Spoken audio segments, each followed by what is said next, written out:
Hi, everyone. Welcome to episode 2 of the XP Extra Player podcast. My name is Matt Ghosty, and I'm joined by my co host, Fume Gaming, What's going on, guys? Very excited to talk about Pragmata. I think all three of us are playing it right now. So we're going to dive into that. and also Jay Plays Games. Thanks for being here as always, guys. I'm also really excited to talk about Pragmata and Replaced as well. I've been loving that game, and maybe even a little bit of Crimson Desert because I'm still hooked on that too. You will be for a So long time. before we get going on everything, just a quick apologies to everybody. We were all traveling and off doing different things the last couple weeks, and we actually recorded a different episode too, um, where the audio was just cooked. And so we decided to can it and just do this. If you guys want, we can release it. We'll just make sure to show that it's like in a very rough state. But if you guys want that, put it in the comments and I'll get it done up and posted for you guys to watch. We'll just call it like an uncut, raw edited video. Um, cool. So it's been a little bit since we talked, guys. The first thing I want to get into, more bad news. Seems like we can't avoid it these days. The Wuchang and the Khazan dev studios were dissolved this past week. So unfortunately, two of the biggest Souls-like games that just launched in 2025 had their studios essentially shuttered. Um, Not all of the devs were like let go or fired, but when we say dissolved, basically they were just reassigned to other projects, which is a shame because hopefully you would like to see the talent that made a game kind of stick together and work on something new. Specifically, the Wu Chang Falling Feathers devs, Lenzi Games, were asked to shift towards support and outsourcing for work instead of continuing work on Wu Chang or even potentially a sequel. Most did refuse, leading to that team's breakup, and many staff even leaving the company. And then for the first Berserker Kazan, people at Nexon, a large part of that dev team was reassigned to other projects, leaving just a small skeleton crew, essentially around for final tasks, bug fixes, that sort of thing. Um, Unfortunately, I guess this just kind of highlights that maybe the Souls-like craze is kind of dying down. But I wanted to get you guys' thoughts. If you've played either one of them, and just like kind of the broad sentiment around, two studios that did fairly successful in my eyes, being basically shuttered within a week. Yeah, so I'm actually a huge Souls-like fan, and you said, there might be a little bit of fatigue with the genre because as someone who loves them, when I saw both of these games get announced and then say they were Souls-like, even someone like me who absolutely is head over heels for, Lies of P, Dark Souls, Elden Ring, I was just like, man, I'm just not feeling it right now. But then I actually played both of them. I got the platinum in both, and they are both phenomenal triple A. Like they feel the quality that they are. The Kazan actually has some of the best combat ever. There's only 3 weapon types, but each weapon feels so unique and feels so good to use that you could just go through the game, like a second playthrough, use a totally different weapon, and it would feel like a completely different game. And in both of these games, too, one thing that I have to commend them for is there's really not one bad boss in either. Like there might be like 10 or 12 bosses in each. I can't remember the exact number, but they just kept ramping it up and ramping it up. And these are actually both very difficult Souls-like games too. I found myself struggling with them, and even with Kazan, I did keep struggling through, even though you can summon because I wanted that trophy to beat the game without summons. But it's a bummer because the quality was there, but I think there's just fatigue around the genre right now, and with how popular the genre is, it was getting a little overpopulated. Like, I mean, you got Lords of the Fallen, Lies of P, Mortal Shell, Wu Chang. There's just so many different ones that, if you're finding that the challenge is a little tough and you want to take a break, maybe, someone might skip out on them. But I urge you to play these games if you're Souls-like fans because they are top tier. They stand with Lies of P, and some of them might even be better than the first Dark Souls, which I think Lies of P is. So it's upsetting. I'm very upset.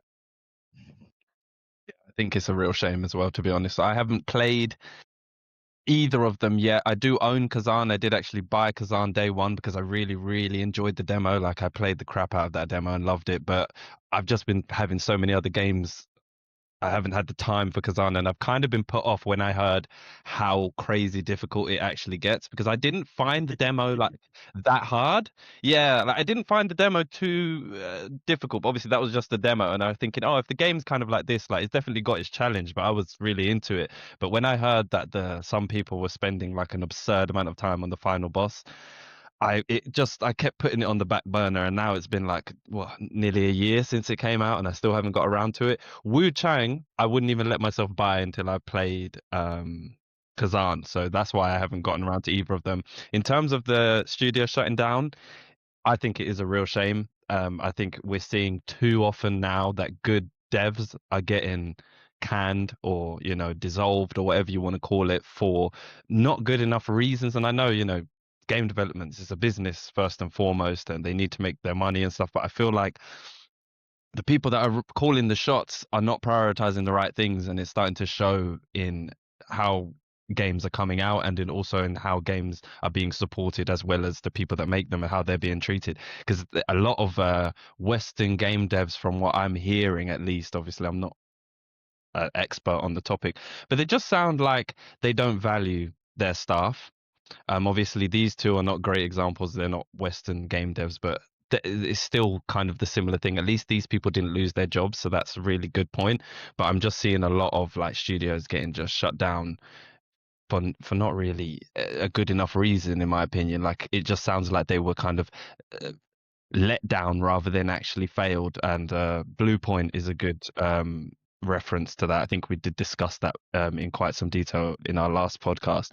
But yeah, so I'm just kind of bummed out that it's happening like this, and that in terms of the Souls-like genre, it definitely is played out at this point. Like it took the gaming industry by storm over the past 5 years, like really intense. Obviously, it's been around a bit longer, but I think the last 5 years to the decade have been pretty ridiculous. So I get if people aren't buying into it, but what is coming out now, like Kazan and Wuchang, they're really good, man. I think they deserved a better shot. It's a shame. I they think they were successful critically, but I don't think either of those games were particularly commercially successful, if I'm not mistaken. I think that's probably why these studios have been shut down. But yeah, so my bottom line is I'm bummed out about it. I do understand it, but I do think the head honchos in the gaming industry as a whole, they can do better. And I think we, as the players and the audience and the people funding their ginormous bank accounts, we should be asking them to do better. No, because it doesn't make sense that CEOs be on millions a year and you let people go when they made a good product, but it just didn't sell the way you would have liked. Isn't that the really down to not really what they made, but your ability to push that product? But that's a whole different conversation, I guess. Yeah, But that's I do corporate feel greed, like, man. yeah, it is, and it is so annoying. But yeah, that's my 2 cents on the matter, man. Yeah, I I got two things to add. I'm Mm. sorry.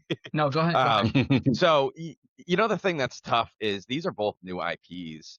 I mean, not really Kazan because it comes from the Dungeon Fighter, but in the sense it's a new IP and what the game is. They don't really give these games enough time to cook and become like a household name. Like Dark Souls, Dark Souls 2, Dark Souls 3. They just give up on the first try. They didn't even work at it. Like if you look at Liza P, they've been putting all this work. They've done DLC, and I think it's only made like 4 million sales, but they're just building up that name to get bigger so people know it. And I know a lot of people, casual gamers, if I mention Liza P now, they're like, oh, yeah, Liza P, I've heard of that because they keep, talking about it and stuff.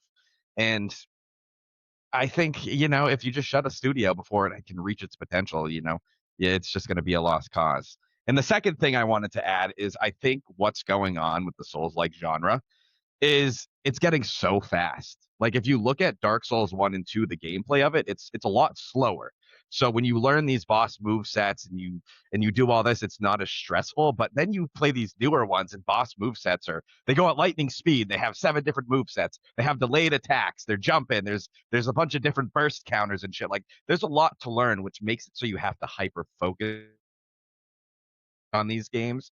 So maybe someone might not find them relaxing anymore to, sit down and adventure in them. So I think the Souls-like genre, I don't want to say it needs to take a break, but it needs to have a big change. It needs to do something different. And I saw something like Beasts of Reincarnation. It's not a Souls-like, but it added like real-time combat, but it also has like QTE. kind of like attacks in it. And it seems like that's like an evolution of real time, action combat. So I just think a big change needs to happen in the Souls-like genre because people are getting fatigued. Like we already said, it's just too fast. It's very stressful. Mm-hmm. I Similar see what you thought. mean. Um, Personally, I don't think we get that many Souls likes.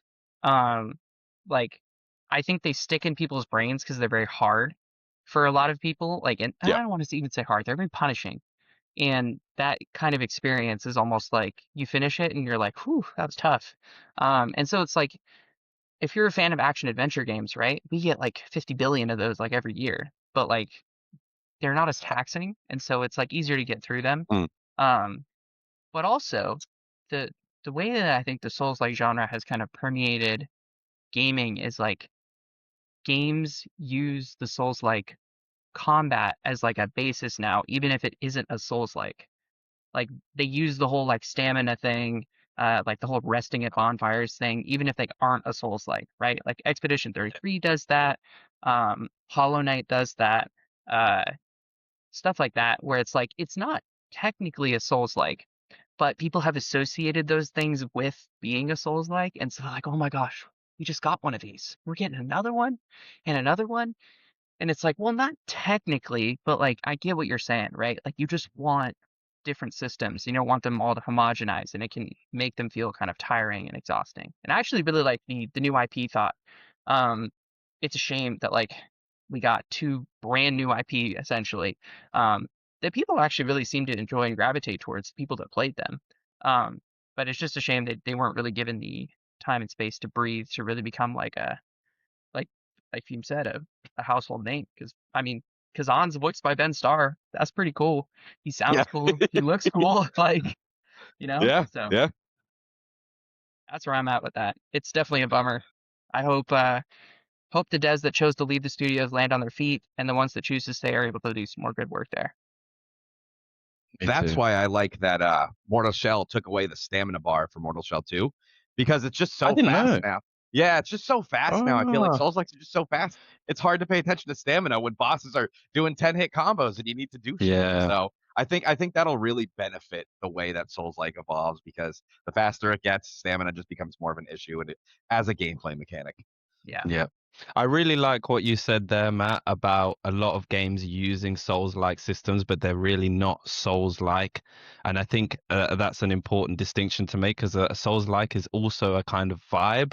To me, at least, it's a dark and gritty vibe. It's a lot to do with the atmosphere and the environment. So I remember when Jedi Fallen Order came out, and obviously Jedi Survivor, and they were always like not even marketed as such. I don't know if I ever saw any marketing to say that they were Souls likes, but everybody Yeah. that played them because they had those similar mechanics like the bonfire and the stamina and all this kind of stuff, they were kind of lumped in with Souls like. But if you play those games, they're action adventure games with Souls like elements.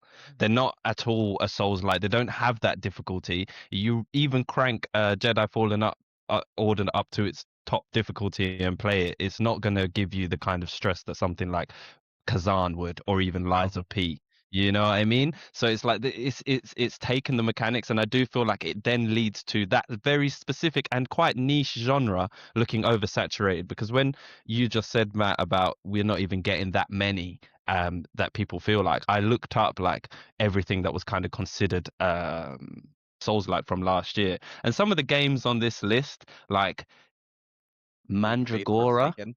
That's Yeah, actually, yeah, I played that. I played Mandragora. That's more of a Metroidvania than a Souls Yeah. like, but but that's it what I'm trying has to say. Yeah, and it then you has get Souls like people elements. people will call Silk Song a Souls like and Hollow Knight a Souls like, and it's just become this term that's been bandied around, and it's leading to people feeling like the genre is oversaturated. When you think about it, last year the Souls likes that we got that I would call genuine Souls like in terms of atmosphere, gameplay, and everything were AI Limit and the two that we've mentioned. That's not an awful lot, and a lot of people probably haven't even heard of or played AI Limit because it didn't. I don't think it sold amazingly well. I think that was. I thought demo was good. I actually own that game as well, but haven't played it yet. But It didn't review well yeah, either. it didn't sell well either, did it not? Yeah, it didn't review well from what I saw. Oh, it didn't review. Yeah. Oh, that's a shame. But yeah, those are really the only three. But I feel like yeah, the mechanics are oversaturated in and being spread to other genres, but the actual games, yeah, they're kind of being given a short shrift. And I think because the mechanics are overused, people are getting bored of the genre, which is a real shame. And then it leads to issues like this, where decent games are kind of getting a short shrift where they kind of didn't deserve that. Because, yeah, it's a shame. I mean, we see Yeah, it and I with wonder if it like comes down to we see like third me person and Matt action keep talking games. at the same I time. know. We're like Wait, say that again, Matt. it You happens go with like so first. many third person action games where people are like, oh, it's another over the Mm, shoulder camera game. And it's like, dog, yeah. you know how many games have a third person over the shoulder camera? That does not mean they're similar. And so that's all I No. mean is like I understand where the exhaustion or the perceived oversaturation can come from. But in my mind, as someone Mhm, who's been a fan of the genre since basically the OG Demon Souls, is like mm, it there we really don't get that many. Like pure Souls likes. mm. It just doesn't happen that often. Yeah. No, you're right. I agree. You got What were you So gonna I say, have Few? all. Um, oh, I was just gonna talk about how I like that, like Liza P added difficulty to the game. I Mm, know a lot of people, mm, hardcore people, don't like that, but it just lets more people play the game and buy the game, yeah, I think like it's an yeah, awesome it game yeah. makes the regardless. the Mm-hmm. exactly. And I only played it on the base difficulty because that's how I knew it as. But it's Mm, good for people who might be too scared or who don't like it, an insane challenge when they get off of work to have it and experience it too, because, it's going to be more fans of the genre. The games might come out more. So the people who do like playing on the harder difficulty can always play on that. And back in the day, when I had a lot more free time, I was always just like, why don't they just get good? And it's just like, now I'm an adult who can't play that much. I'm just like, yeah, maybe that lower difficulty kind of, might I might get more time out of it. I might not spend as much time on the boss, but I like to stick to my guns, and I always agreeing. try to play on the regular difficulties, anyways. I'm the same as you, Fume. Like, if it's a Souls-like game, I'm gonna want to play it on the. I always try to play games on their recommended difficulty, whatever the devs kind Yeah, of like normal or whatever, and then I'll ramp it up if I need to ramp it up. But yeah, I am really tired of the whole get good conversation, and yeah, also anybody that's crying over accessibility. Like, if you're not going to play a game because more people can now play the game, are you even a yeah, fan of the game? Like, what do you mean? Because you have a choice. You can play it. There's still a recommended setting. Lies of P, they didn't make it easier. They didn't change anything. They just added accessibility options. And I genuinely, I can kind of get it from a purist sense of a point of view, but I don't understand it really because you can still get the experience you want. So why would you want to gatekeep? I've never understood the gatekeeping mentality. If I like something, I want to preach it to everybody and kind of sell it to as many people as I can because I'm going to improve the prospects of something I enjoy. I don't understand why people feel like, oh, I need to be a part of this niche community and no one can join it, because then you just kind of look a bit weird, honestly. But yeah. Get it. I will say, just to push up against that, the only time that I think it has some real value is like when certain things are designed as like roadblocks, whether that's puzzles, bosses, difficult Yeah. areas, whatever. There's a certain like galvanization or like cultural moment where everybody that's playing it is like, yo, did you beat that boss? Or like, are you playing that boss right now? What'd you think? And if somebody played it on easier difficulty, they might go like, ah, it was fine. And someone who played it on Yeah. like Yeah. the quote unquote normal difficulty were like, no, dude, it was peak. Like I was down to like my last health bar, Yeah. like it was nuts. That's the only thing. But Mm, like I also I I totally get do the get that, yeah. I totally get the perspective of like, if if it was down to, do I want more people to play Elden Ring, or do I want it to maintain its identity as a difficult game? I could definitely see the argument for like I would take more people playing Elden Ring because I think it's that good. It's like I could see both ways. yeah, yeah. I think I Elden Ring's also a difficult one. Sorry, go on, Fume. Yeah, now that you're saying it, there are certain Mm, games where, like, you remember when Elden Ring came out and pre-patch Radon, how everyone was talking about that because he was just the hardest boss. And I'm not even talking about Shadow of the Erdtree Radon. I'm talking about base game Radon because he was so aggressive. He had so much health that they eventually ended up nerfing him because no one could beat him. Like, if someone's playing on an easier difficulty, those conversations wouldn't be happening. So yeah, I get that. You made a good point with that. And with the actual gameplay experience is different for two people if there's Yeah. different difficulties. It's like if Melania took one Just attempt, do you remember her as like this showdown for the ages, or is it just kind of like, oh, it's another boss with swords and red stuff? Cool. Yep, yep, yep, yep. Yeah, Love that that's boss true. though. She is so Just on hard. the mention of Elden Ring, I feel like Elden Ring kind of does a nice thing about balancing accessibility without kind of giving up its identity. Because I feel like Yeah, that's the argument, is the yeah, identity of the game. So don't, I know what I said before kind of flies in the face of what I'm probably saying now. I am a person of like dual mind, so I do understand both perspectives and I get preserving an identity. I just don't think it's worth preserving an identity at the risk of losing a potential audience that could improve the prospects of a project. That's just my opinion. I feel like Elden Ring does such a good job because it's so open-ended. Something like Lies of P, the only option really was to add accessibility options because the game is very linear, and even though you can mix and match weapons a lot and there's a lot of build crafting, there's no way to make that game easier without tweaking the settings, if that makes sense. for But sure. Elden Ring, you can choose your difficulty because you can become very OP if you want in that game. Late game is a bit different. I feel like they do ramp it up to kind of, it always maintains a degree of difficulty, but yep. you can become a magician in Elden Ring. You can go and find some really like great weapons and upgrades early on to make like some bosses just die in a couple hits and stuff. I've seen people do some crazy stuff with Elden Ring, and that's without mods or anything. That's just the game is built to be accessible, but naturally so.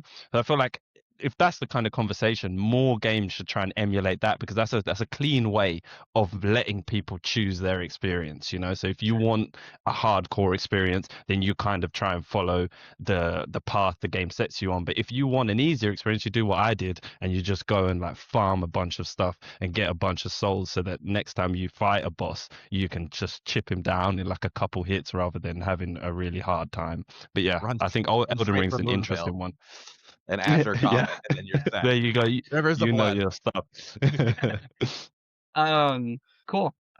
Next thing that I did want to get into because I this is super interesting.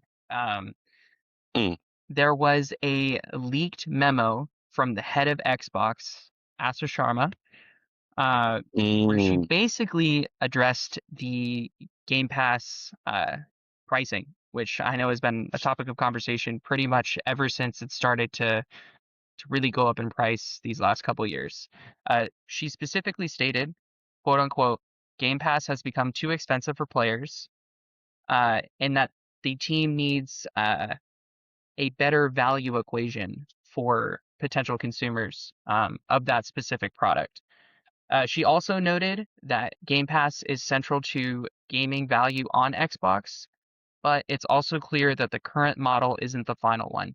So it seems, from the outside looking in, that the new head of Xbox is very open to shifting around the current value proposition of Game Pass and providing potentially either more options for subscribers to kind of pick and choose how much money you want to pay and get stuff, or um, even maybe just removing things entirely to bring down the price. Jay, you have thoughts? yeah, so I have quite a lot of thoughts on Game Pass, to be honest. I was like an avid supporter. I was an avid supporter of Game Pass when I got my Series S back in 2021 or something. So I was late to the whole Xbox ecosystem. I grew up on a Nintendo and PlayStation, mostly PlayStation. So I got into it and I paid that £10 a month and I got to experience all of the like Halo, Gears of War, all of the Xbox exclusives that I'd never played properly apart from at my friends' houses before, and that was great. And I thought it was such a great value for money. And I remember in my early days on X back then, I was like posting about it and just saying how much I kind of really was kind of rooting for Xbox because I felt like this was the best deal for any kind of gamers, especially like a casual gamer like myself. I was just out of university at the time, so I had no money. It was just the best. That coupled with the Series S reduced price point were just great for me to get into.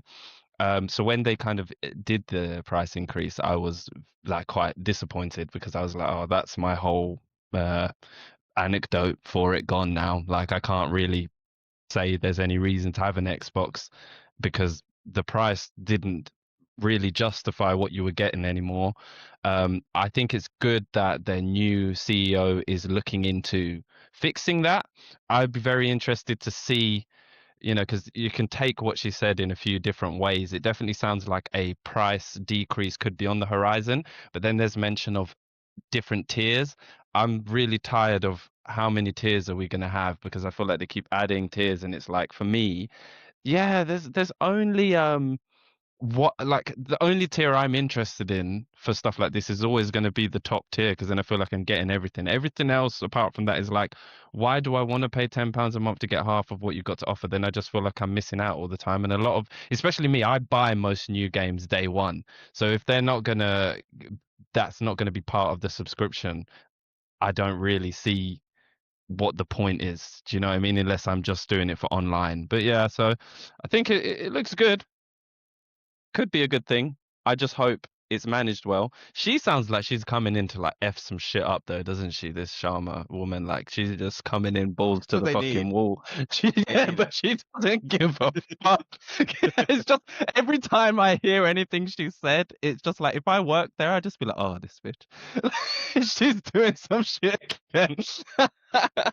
Just making obviously that was a leaked memo, so she hasn't obviously stated that to the public, but I can Yeah. imagine whoever runs kind of stuff at Game Pass seeing that leaked memo or seeing the memo when it first came out is just like, oh, here we go, we're doing it again. But yeah, I think she's good for the company. I think she's shaking things up in a good way. It sounds like they hired somebody who knows what they're doing from a business standpoint.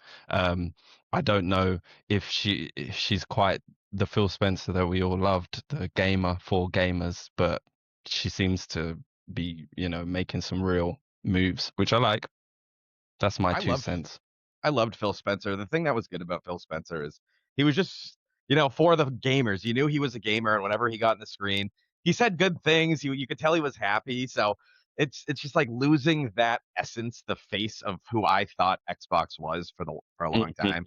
It's just kind Yeah. of a big shakeup, but I think they need that shakeup because I'm looking at these Game Pass prices right now, man, and $30 a month, like when It's I had fucked. game, yeah, dude, when I had Game Pass like 7 years ago, I think I was Hmm. paying $12 and I got everything. There wasn't Hmm. tiers at that point. So I was Hmm. like, this Hmm. is the best deal in gaming. I was telling people, I was like, dude, if you have an Xbox and you play games, get Game Pass because oh my God, I think there Hmm. was like 150 games in it. And I played So so many, many man. games Hmm. that I Hmm. I didn't even play before because I Hmm. had that option to play it. And as a college student, I needed that kind of like cheaper option because I couldn't go out and pay $60 games. Like I could, but that was my one game for the month. With Game Pass, I get 6 months back in the day of multiple games, and they're still adding games to it. So it's kind of tough. They need to bring down the price. I think they should take Call of Duty out of it because I feel like most that game really speaks to the bigger casual crowd, and they're really not going to have Game Pass anyway, so they're just buying their sports games and a Call of Duty game once or twice a year. So you're going to get all those sales and stuff. So it's tough. I think the price needs to come down. They need to look at what they're putting into it, and I think they need to just take away all these plans because people are going to look at it and be like, which one do I get? And they might not want to figure it out because they have to do a bunch of research on it. So that just immediately ends their thought process. So I think it just needs a whole rework. They need to bring down the price, take Call of Duty out, and just kind of advertise that, hey, this is the new price. It's just one tier. I think Call of Duty is worth mentioning, definitely. Oh, sorry, Matt, do you want to go? I mean, I'm probably just gonna echo a lot of what you guys said. Honestly, shout out to Asha though. Like Jay said, she's coming in like an absolute mace, and I respect that. Um, I think Xbox needed someone like Strauss Zelnick. He's the CEO of 2K or Take Two. Take Two is the parent company. Yeah, Take Two. Um, Okay. and he's said many times, I don't play video games. I know business. My job is to make sure Yep. that the company is successful, and as a result, the people under me are taken care of. Phil Spencer was a cool dude. Don't get me wrong. He played video games, but like it was pretty clear that under his watch, Xbox consistently declined. As much as he tried to not have that happen, I'm assuming, right? It was his job. What I respect about Asha is she's come in and she's like, I'm going to do things differently. Like, I'm not gonna wipe away all this hard work that you guys have put in this whole time, but like, teach me how to reach the consumers and our fans and all these people where they're at. But you're gonna have to let me make decisions that come along with that. Um, I think as far as Game Pass is concerned, uh, I think they just need to give people more options, right? Like, if you gave me the option for Game Pass to pay, I don't know, $15 a month, but I got to play everything day one, but I got none of the old stuff, just the new releases from Xbox. I'd be in, like something like that. Um, or like get rid of this idea that like the lowest tier is basically just paying for online. Like it's just confusing. Get rid of that. Like get rid of the Fortnite pass. Get rid of Call of Duty off of there. Most people were buying it for $70 day one anyways. Like you're just costing yourself money there. Simplify it. Give people what they want, which is day one subscription games, right? Just like Netflix, and get out the way. Like it's not complicated. And then secondarily from there, make Yeah. good games that people want to subscribe to play. And like you do those two Yep. things, people are in. You know, You it's got it. not a simple equation, Yep. or it's not a hard equation. So I mean, it was cool. Like again, it was a leaked memo, but I respect it coming in and saying like basically, I think we messed up. Let's go fix it. I think she's right. They did mess up because the reaction to that was like universally it was hated. The whole tier system, the price Yeah. increase. Nobody was really behind it. Nobody was even the diehard Xbox fans couldn't even defend that. And the obviously the PlayStation fanboys on X had a field day with that one when that was announced. That was quite funny. If Yep. anyone was online for that, that was a hilarious day. Just before we obviously wrap up this segment, we mentioned Call of Duty a few times in relation to Game Pass, and I think it is important conversation to have. Call of Duty is not what it was in 2010. You know, it's not even what it was in 2015. Like, I feel like the public image of Call of Duty has gone from like worse to worse recently. I was really into Call of Duty as a kid back in the day, and I feel like that's just part of being a kid at that time, you know. Yep. I don't think it has the well, I'm pretty confident say it doesn't have the audience that it once had. It definitely doesn't have the cultural impact in the gaming space that it used to have. If anything, you know, Call of Duty releases used to be is like GTA. They could be compared back in the day, like, but now you compare GTA 6's anticipation. Obviously, it goes to say a lot about spreading your releases out because Rockstar have never struggled to make money, but they don't release games at a consistent rate at all. Like it's like what was the gap between 5 years between RDR2 and GTA 5 off the top of my head, and now we're going on 8 years 8 years, between. yeah. Well, dude, Yeah. dude, did you see the leaked numbers for how much these fucking Grand Theft Auto Online makes? It was just like something like 30 or PlayStation in a week made like Mm. 5 million or Yeah. something ridiculous just on, Yeah. So shark it's still cards. Yeah. ridiculous. Yes. I feel Yeah. like that's the direction Call of Duty should have been going in. You should have had one game every 5 years and just build a community around it so that people like these games, they already make them so that you don't want to stop playing.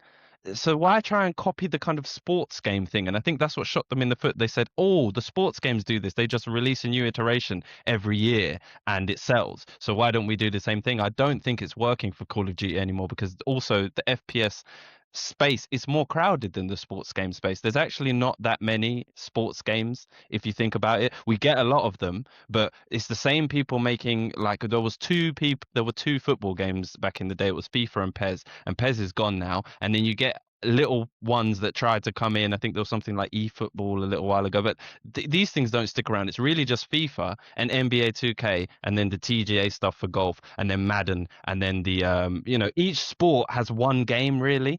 Yeah. So they can afford to keep doing that because they've got so much money to put into the perfect character models, keep up with all of the kind of stats from the real life games and all that. But Call of Duty, it's competing with far more innovative and creative. Like there are so many great FPS shooters, and obviously mouse PI is completely different, but that's a breath of fresh air compared to the same military type of futuristic BS that Activision have been giving us through Call of Duty for a while now. And I think that they seem to be reclaiming some ground with, I think that Modern Warfare remake was quite well received and decent. But I think what they need to do is to stop releasing so frequently, and Xbox put way too much faith in Call of Duty to bring up the value of Game Pass, because everybody was pretty much saying what we're saying now. Take that out of it and drop the price back to where it was, because nobody wants Call of Duty on Game Pass. And I don't know if it really increased the amount of people that played Call of Duty or the Game Pass sales. No, I don't think it worked at all. So it makes sense that, Sharma would come in and pull back on that. Yeah. One thing I wanted to mention, I can't remember who said it, but one of you guys were like, yeah, Phil Spencer, something about how didn't do a good enough job or something. But you got to remember what he came in from. He came in from Don Matrick. He mentioned he went on stage. He was like, the Xbox One is a home family console now. It's your new TV. They didn't put the focus on games. And then they talked about how it was $100 more than their main competitor, PlayStation. Like, there was so much with that Xbox One reveal that it was That honestly was like the brutal. nuke. Yeah, it was the nuke that destroyed Xbox. And you got to commend Phil Spencer for at least trying to bring it back from the grave that it was in. Like, Game Pass was a great idea, but where he should have started was probably with exclusives, because as you can see, exclusives are what really make the console. So I don't want to put all the blame on Phil. I think he tried to work hard, even though he was a gamer. He still knew what we wanted, and he just came in from such a catastrophe that he had to clean up. Let me just be clear. Awesome that Phil kept Xbox around, and I'm sure he worked very hard. You are remembered for the legacy that you leave, not for the hard work that you put in while you're there. And people are not going to remember that Phil Spencer stuck around for 10 years. They're going to remember that he was essentially ushered out the door when they felt that he couldn't do a good enough job anymore. And that's not the way you want to leave. So, like, I'm going to call it the way it is. And I'll say the same thing about PlayStation. If Gabe Newell and Valve mess up royally and Gabe gets kicked to the curb, I'd say the same thing. Like, that's just the way it is. It is unfortunate. As far as Call of Duty is concerned, I think Call of Duty has one main problem. The fans and the development studios cannot agree on a baseline what is COD. Like, and they haven't been able to do that for a long time. They couldn't even do it back in the day. I mean, like, it took a long time to even like get some sort of baseline thing going. Like, it had its cultural moment in 2020 when Warzone came out. But a lot of the hardcore community hated the Modern Warfare remake. Like, hated it. Like, it's in their top 5 worst CODs of all time. Damn! I thought it did well. The casual player base loved it, but a lot of the hardcore players were like, "This was terrible." Along with that, I think that Call of Duty sits in a weird spot, because I think when they moved it to Game Pass, anybody who was like, I'm already going to play COD is obviously just going to go swap to Game Pass for like a couple months, burn themselves out on COD, and then unsubscribe. So you're not going to see like these huge bumps and changes in Game Pass subs. Because COD is a premium product, you probably make more money off the $70 and then the microtransactions and all that stuff. And then, like I said, secondarily, I just don't think Call of Duty is in a place of brand strength where they can say, like, this is Call of Duty forever, and we're just going to update this and update this and update this as time goes on. And so, like, moving forward, I think the smart move would be pull it out of Game Pass, return it to its premium product status, but then also, like, somehow find this, like, place where they can just grow from a stable foundation. So, I mean, we'll see. Yeah. Game Pass, baby. Yeah, I mean, we'll see. I'm very curious to see where they go from here.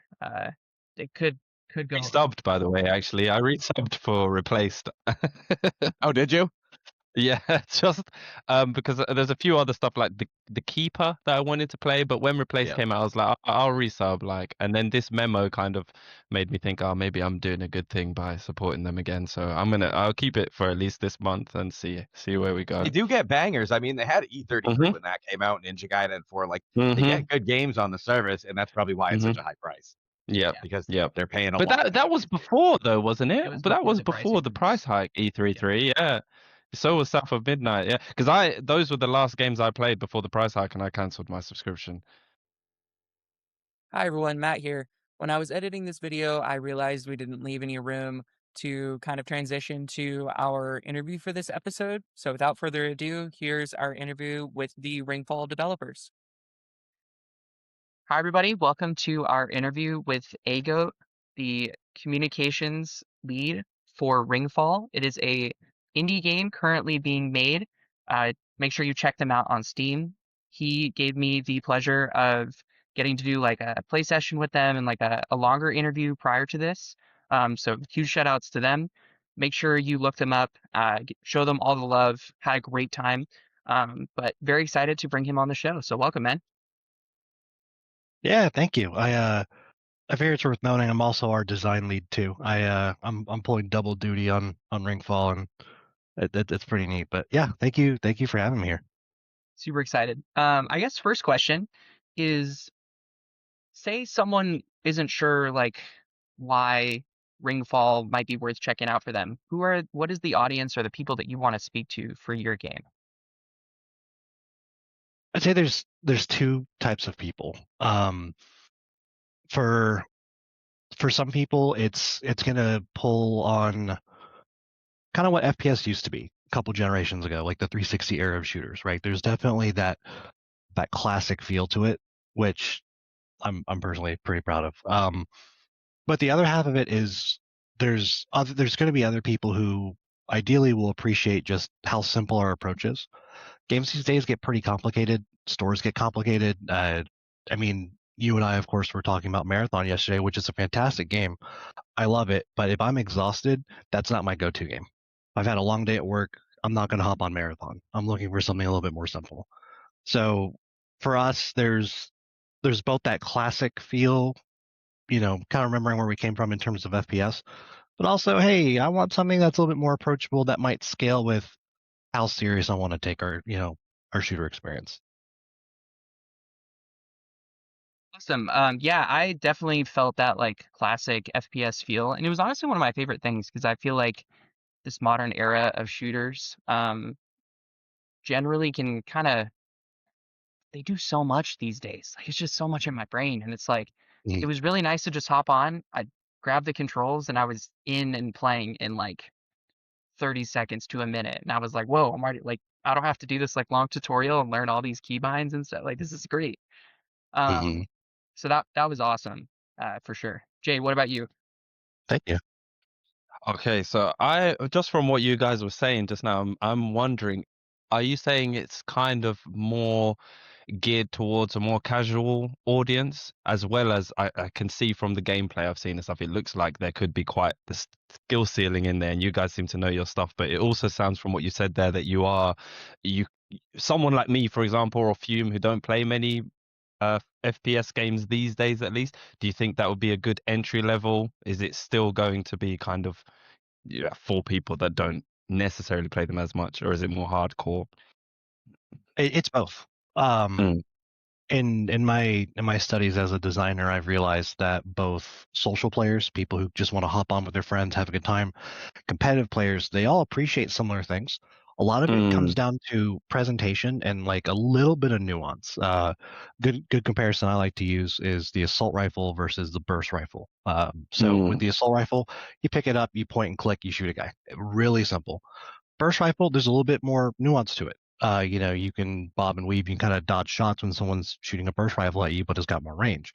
So if you just kind of want to hop on with your friends, hey, we're going to run around with assault rifles, we're going to pick up rocket launchers, we're going to shoot each other, it works. Someone who's a little bit more competitive, they want to run a bracket with a community, they may make their own rule set where you've got, say, burst rifle stars, which you've seen historically in games like Halo. They might be leaning towards sniper rifles on map, and then the rockets might occupy a different place in that scene. Um, a lot of what we're doing is making sure that our game is accessible. So if you can pick it up and you can play right away, then that means that you can learn right away too. But only if you want to. If you just want to hop on and shoot people, hey, go for it. But if you want to explore physics, if you want to explore the maps, If you want to explore like rocket jumping, for example, I was showing Matt that yesterday. It's pretty fun. All that stuff is there, and if you want to take that hyper serious and really study, your gameplay, you have that option. But if you don't, it's still a good time. At the end of the day, if it's not fun, then what's the point? I like that. Philosophy, to be honest. Yeah, that I feel like a lot more devs need to be focused on the fun factor over all the other kind of stuff that gets in the way these days. That sounds awesome, man. Yeah, I like that too because Thanks. it's just like if you don't have, you can't keep up with the meta and you just want to jump in after work and just start playing, that's such a better Mhm. approach to it because there's just Hmm. so much, especially like a live service or like a battle royale game. You have to learn what guns are good, where to go, the changing, all this just crazy stuff that Exactly. if you work, 8 hours a day, you can't always pay attention to. Exactly. 100%. One of the things that we've kind of leaned on for the competitive side of things is lay out a fun game, and the competitive crowd, they're gonna make it their own no matter what you do. So we might as well kind of take a more grassroots approach to it. And if that crowd comes up with a rule set, they really like it, hey, cool, well, how do we support that? Our job is to help players find their fun and to kind of find a home within our game. Our job isn't to tell them how to play. So if they're having fun, I mean, there could be a community where they just want to run around in melee only for some reason, right? While I wouldn't personally entirely get it, I want to make sure those guys are happy too. Ultimately it's up to the player to figure out what scene fits for them, if that makes sense. Yeah. So you're gonna have like fun, as the game progresses and release it into full access and all that. Are you gonna have multiple different types of game modes and stuff rather than just like the basic deathmatch? We've actually got a few already. Oh, you do? So Okay. yeah, so of course we have plans for a lot of classic modes. So you've got like team deathmatch. We call that skirmish for us. We've already got King of the Hill working in game. We're looking at like capture the flag, a lot of Yep. classic modes like that. But we've already got a couple fun modes in. We've got Instagib, the classic Quake railgun, one shot kill, so you can run around the map and just really. It's tough to shoot people because people move a Yeah. lot, of course. But otherwise, there's the concept of it is simple. But we've also got a mode called SWAT. If you've ever played Halo, they have a mode where you run around with battle rifles. You turn off shields, you can just headshot people. Hugely popular, really easy to pick up, and it's also pretty good for aim training. Yep. We've already got that working in Ringfall. Honestly, it was pretty fun when we put it in. We thought we'd just try a round or two. We ended up playing a couple hours, so we're already thinking of like, okay, well, how do we do kind of the more niche? Well, I guess SWAT's really not that niche, but we're already looking outside of the normal, just like mainline modes to see what else Yeah. we can add. Yeah. Yeah. Something Nice. unique, not like all the regular things that are in all the games. Hmm. Mhm.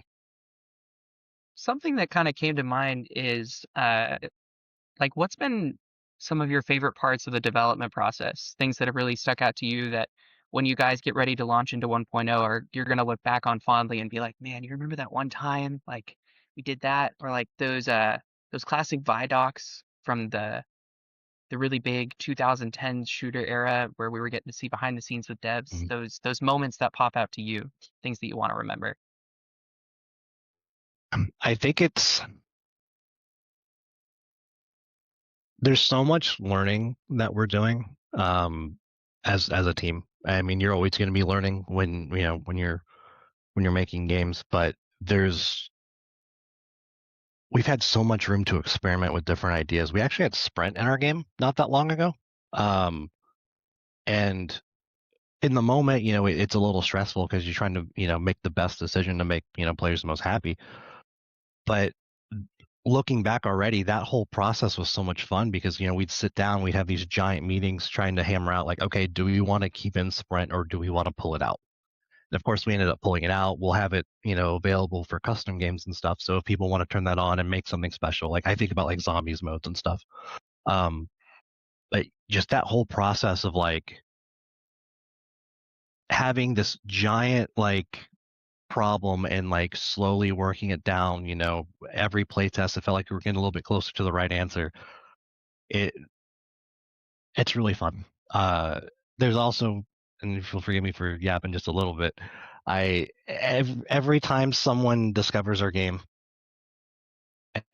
and they get excited about it. It it wasn't long ago I wasn't a game developer, and so those moments still are like, oh my god, like they like it. This is incredible. Like we're confident in our game, but it's a whole other thing having people be excited for what you're doing. So it's the best. Yeah, something that stuck out to me, I just like there's just a sense of earnestness that having the chance to talk with some indie devs now, um, and even some people who have worked for bigger studios in the past and now are making their own thing is like, and I saw this within your team. You're just so happy and proud to be making something, and like that's like the core of what games are to us, and it's cool to see devs share that same passion. That it's like we just want to make and play something cool, and that's like it's the coolest thing, I swear. Thanks, man. Yeah, I honestly like if I didn't love this, I wouldn't be doing it. And that I there's 100 other things I could do, but like this is the one thing that I want to do. Like I want to make games. I want to give people a place to give a. Can I swear on here? Is that okay? Yeah, Yeah, Okay. Yeah, I yeah, want we're I cool. want to give people I want to give people a place to give a shit. You know, I use the phrasing fairly often. I want Ringfall to be a game to call home.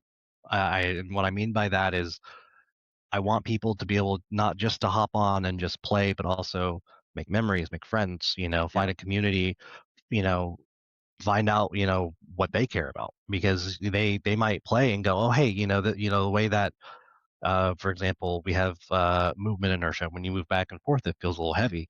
There might be a player who jumps in and goes, oh, I like this a lot. And, you know, they might enjoy that and then go play something like Halo, for example, you know, and or they might like rocket jumping. They might go play Quake. And to me, it's exciting to kind of take, I guess, over 20 years of playing FPS now, and share that love through a game of our own. So yeah, it's great. I love being here.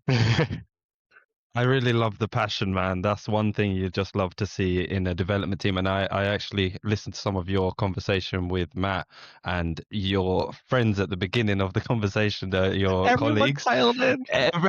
Everybody just sounded so like you can tell that you guys are like a group of friends and that there's more to it than just a working relationship, if that makes sense. And I feel like that's so core to like a healthy development team is that passion and that camaraderie. So I really hats off to you guys for achieving that because I'm sure it's not as easy as you think. It's tough sometimes, but I mean, so a lot of us, you know, we either with our team, a lot of people know each other from working at prior studio, but a lot of us also worked on a Halo fan game called Installation 01. So we've everyone's worked with somebody, you know, to some degree, for the most part on the team.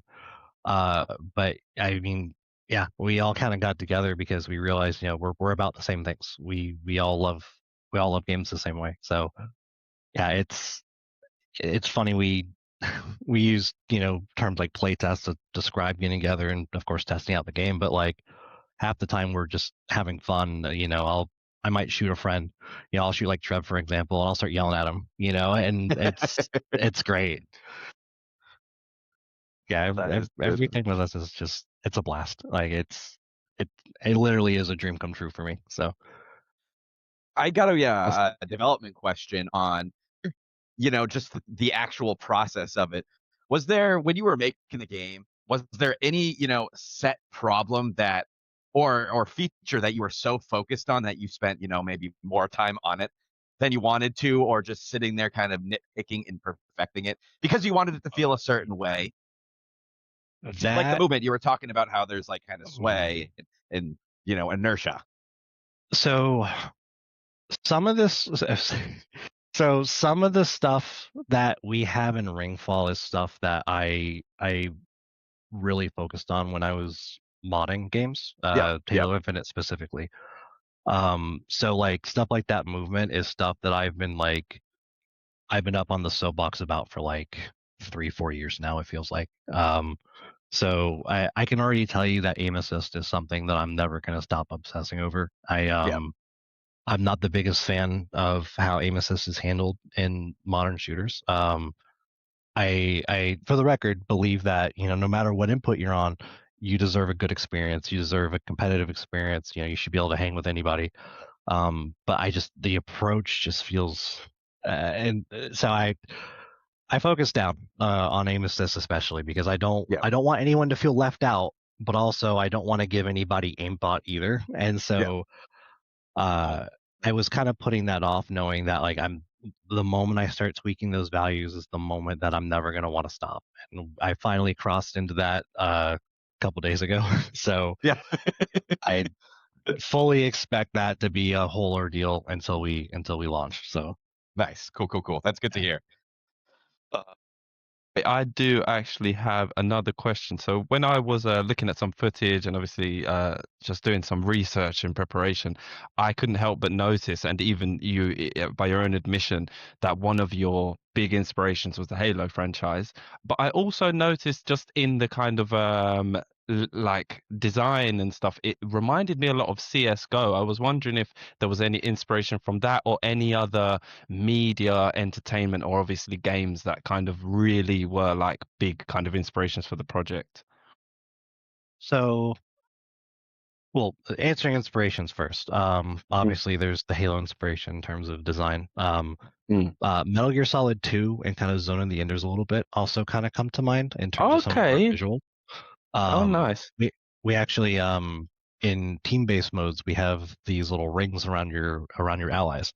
You also have the traditional. You can't even see my hands because of the filter, but you also have like the traditional like teammate Dorito above your head too. But originally we were gonna try just to do team rings. That was directly inspired by Metal Gear Solid. I'm a huge fan of Okay. Peace Walker, especially. And in co-op play, you actually have like the little ring around your character, and like you can link up with allies and stuff. Unfortunately, we were still shooting teammates, so now we have the traditional Dorito above your head. But there's a lot of Metal Gear Solid in there as well. We're Nice. also Okay. our world building is also, while we're not talking too much on story because a lot of it we're still kind of fine tuning. Okay. Our story does involve a lot of, it's like an alternate world kind of deal. Like if you think about like Ace Combat, how they have it, it's called Strange Real, I believe, their world, how it's Earth inspired, but it's not like our world as we know it. But in Ringfall, there's like a shadow government that's taken over through the use of AI. They've found a way to kind of it kind of reminds me of like the prompt hacking stuff that you see, but they found a way to kind of control any AI. And so there's a lot of details there. But so you can kind of see the MGS2 inspiration there too. But Definitely, yeah. With regards to CS, I don't think we actually intentionally kind of set out to channel any of that. I think it just kind of happened. Fair enough. Yeah. What's interesting though is like whenever I think about PC gaming, like Counter-Strike, it very quickly comes to mind. And since we are making a PC game, ultimately a lot of our weapons are tuned kind of for mouse and keyboard. Well, we still want to make sure controller players have fun, and we do have people on the team who play on pad. First and foremost, like I'm looking at mouse input. So a lot of I can't help but wonder if maybe that kind of feeling might be coming from tuning it like for PC, letting people make mistakes like you see in Counter-Strike, that sort of thing. Though we do have shift to walk. So you hold shift instead of sprinting, you walk now. So there's a bit, I guess there's a little bit more Counter-Strike in there than I realized. So First thing I noticed when I booted it up is you guys are building the game on Unreal Engine 5, which tends to be in the broader gaming conversation for better and for worse all the time. I was wondering if maybe you could give us a small insight into what it's like, what it's been for you guys to build it on that specific engine, and maybe give us people who have never built a game a window into some of the pros and some of the cons that you guys specifically have run into while building it on that specific engine. sure. I'm gonna preface this by saying like I'm one of the first people to kind of roll my eyes whenever I see the Unreal Engine logo pop up on a trailer. I'm gonna defend our use of it, but like full transparency, like I understand completely like why it's like a hot issue these days. For us, one of the big things was cost. We Mm. we don't have any funding. Like literally, like anything that we spend is out of pocket for us. And we're not like industry legends who made a lot of money, a couple generations ago. Like we're normal people. Um, so for us, Ringfall really wouldn't exist without like the accessibility of say Unreal Engine. Um, that being said, a good portion of the team already has experience within Unreal, so it kind of made sense. We already know the tools. Um, though I will say, because I know performance comes up a lot, and a lot of people will just go, "Oh, well, the game's not going to run well. It's on Unreal." Um, one of the first things that Trev did, like literally when we were just kind of prototyping ideas out, he ripped out Nanite and Lumen like immediately. And so now when you play, like we have good performance because we're not using so much of like our, I guess, hardware budget on like lighting that we really don't need. So like uh Matt, I think you mentioned yesterday you were getting like 170 FPS. I think you said when we Yeah, were so playing. for context, everybody, I'm running on a 3080 10 gigabyte and a Ryzen 7 7700X. Like decently high-end software or hardware, but it's a couple generations old at this point and not gonna, Mhm. knock anybody's socks off who's really into PC gaming. So of course, if you look up, if well, anybody listening or watching, they look up our game, it's still very early. A lot of grid textures still. There's not too much post processing, but we also haven't done too much in the way of optimization either. We're still focusing on getting core features in. So performance for us hasn't been much of an issue because we're also not trying to, we're not throwing in like ray tracing for no reason. We're not forcing a bunch of weird stuff. Ultimately, we're a gameplay game. It's going to look good still once we have some more art in and things are in motion. But performance is to us, performance is king. If you have a nice looking game but it's running at 5 FPS, like what's the point? I can pull up pictures on my phone even. Like I don't care. Like that doesn't do anything for me. I'm here to play a game. Um, that being said, Unreal has been really good to us. It's not without its quirks. Unfortunately, Trev would be the expert on that. I'm a designer, so I don't do all the programming. I do some work in editor and engine, but not at the same level he does. But ultimately, it's been really good for us. It's really good if you don't really want to build your own engine, or if you don't have the time to, because that adds several years of development time at a minimum. Like it's a lot. Um, for us, Unreal's just been it's been good. And I don't think we've had any major roadblocks either. Like once you rip out the lighting stuff, it works great. I guess that's the short version of it. I will say, I know I'm kind of like yapping a little bit here.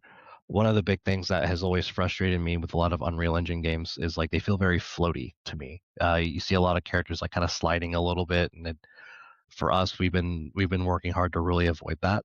We don't want our game to feel like it's running on Unreal.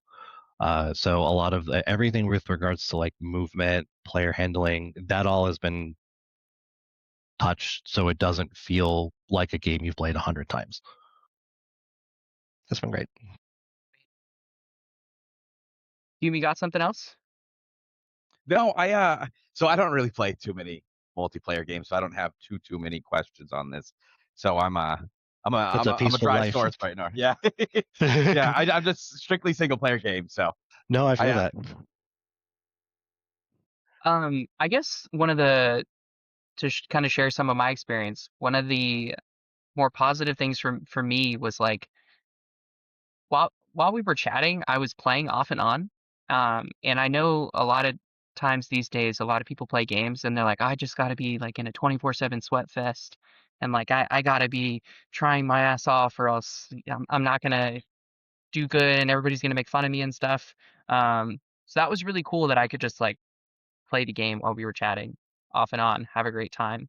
I didn't feel like I needed to be like on crack the entire time. And then the second thing that I actually wanted to talk to you about, um, that surprised me when I realized it is when you're loading into the game, you can actually like walk around and like move around the menu. I wanted to kind of talk to you and kind of get your uh, thoughts on the whole social aspect of your game. I know we talked a little bit about it yesterday, but it's something that I think um, people need to hear from development teams about how they envision the social aspect of their games. So whenever I compare games today versus, we'll say during the 360 era, there's somewhat of a social aspect that's still there, but you meet people so briefly and then you're kind of just then out, then you just roll the next one. Um, I also there's a couple of reasons that I've noticed for this one. Modern matchmaking is very fast. Throw you into a game, get you moving to the next one. Keep you constantly engaged. There's no room to really kind of just slow down and kind of look around the room and see what's going on with people. You don't have the opportunity to look at profiles like you used to. Uh, I use Halo as an example for anything because I'm a Halo kid. But I remember back playing Reach. It was really cool on the loading screen looking at everybody's armors. And then someone might have like a helmet that you haven't seen before. You're like, oh, that's really cool. Now you've got something to think about and something to look into. These days, everything is fast. Just it's the game types that you see in games too. Like, I mean, of course we were talking about Marathon, which fantastic game. I think I mentioned yesterday, like one of my favorites. That the extraction genre doesn't really lend itself to making friends. I mean, I know in Arc Raiders you kind of have that, but you're not going to get that out of Marathon. You're not going to get that out of Tarkov. You're not really going to get that out of a battle royale very much either, outside of like meeting teammates. But even then, it can be pretty short sometimes. I feel that there's been a huge loss of community. Back in the day, you'd on PC games, you'd pop into a server browser. You would join like a named community. We are community XYZ, and you know what they're about. They play this kind of game type. They are this kind of people. Some places would have reputations for being toxic, and you're like, you know what? I think I do want to talk that shit. I'm gonna go in here, and and then you're in a place where everyone's on the same page yelling at each other. And it's for some people they don't like that at all, but for some people that's all they want to do. Great, give them that space to do so safely. For some people, they're looking for a place. Actually, these days, identity is such a big part of conversation these days. It should be easy to find those spaces where you belong to. And so, for us with Ringfall, we're going to have a server browser, and I don't think I mentioned this to you yesterday, but we have a lot of things that progress with our server browser to help you find exactly the kind of match that you're looking for. Nice. For example, if you're a competitive guy, you might be looking for something that's competitive, but maybe not rude. You don't want people yelling at you. You kind of want, a polite atmosphere focused more on learning.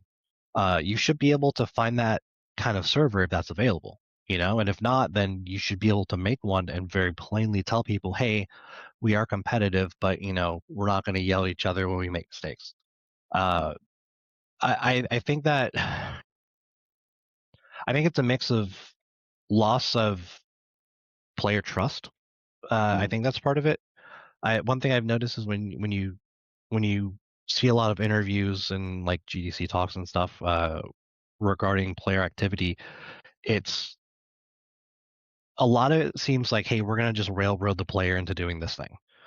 But you had a whole, like, really several generations of just getting to explore. It felt like a whole world was there in front of you, and now you don't really have that anymore.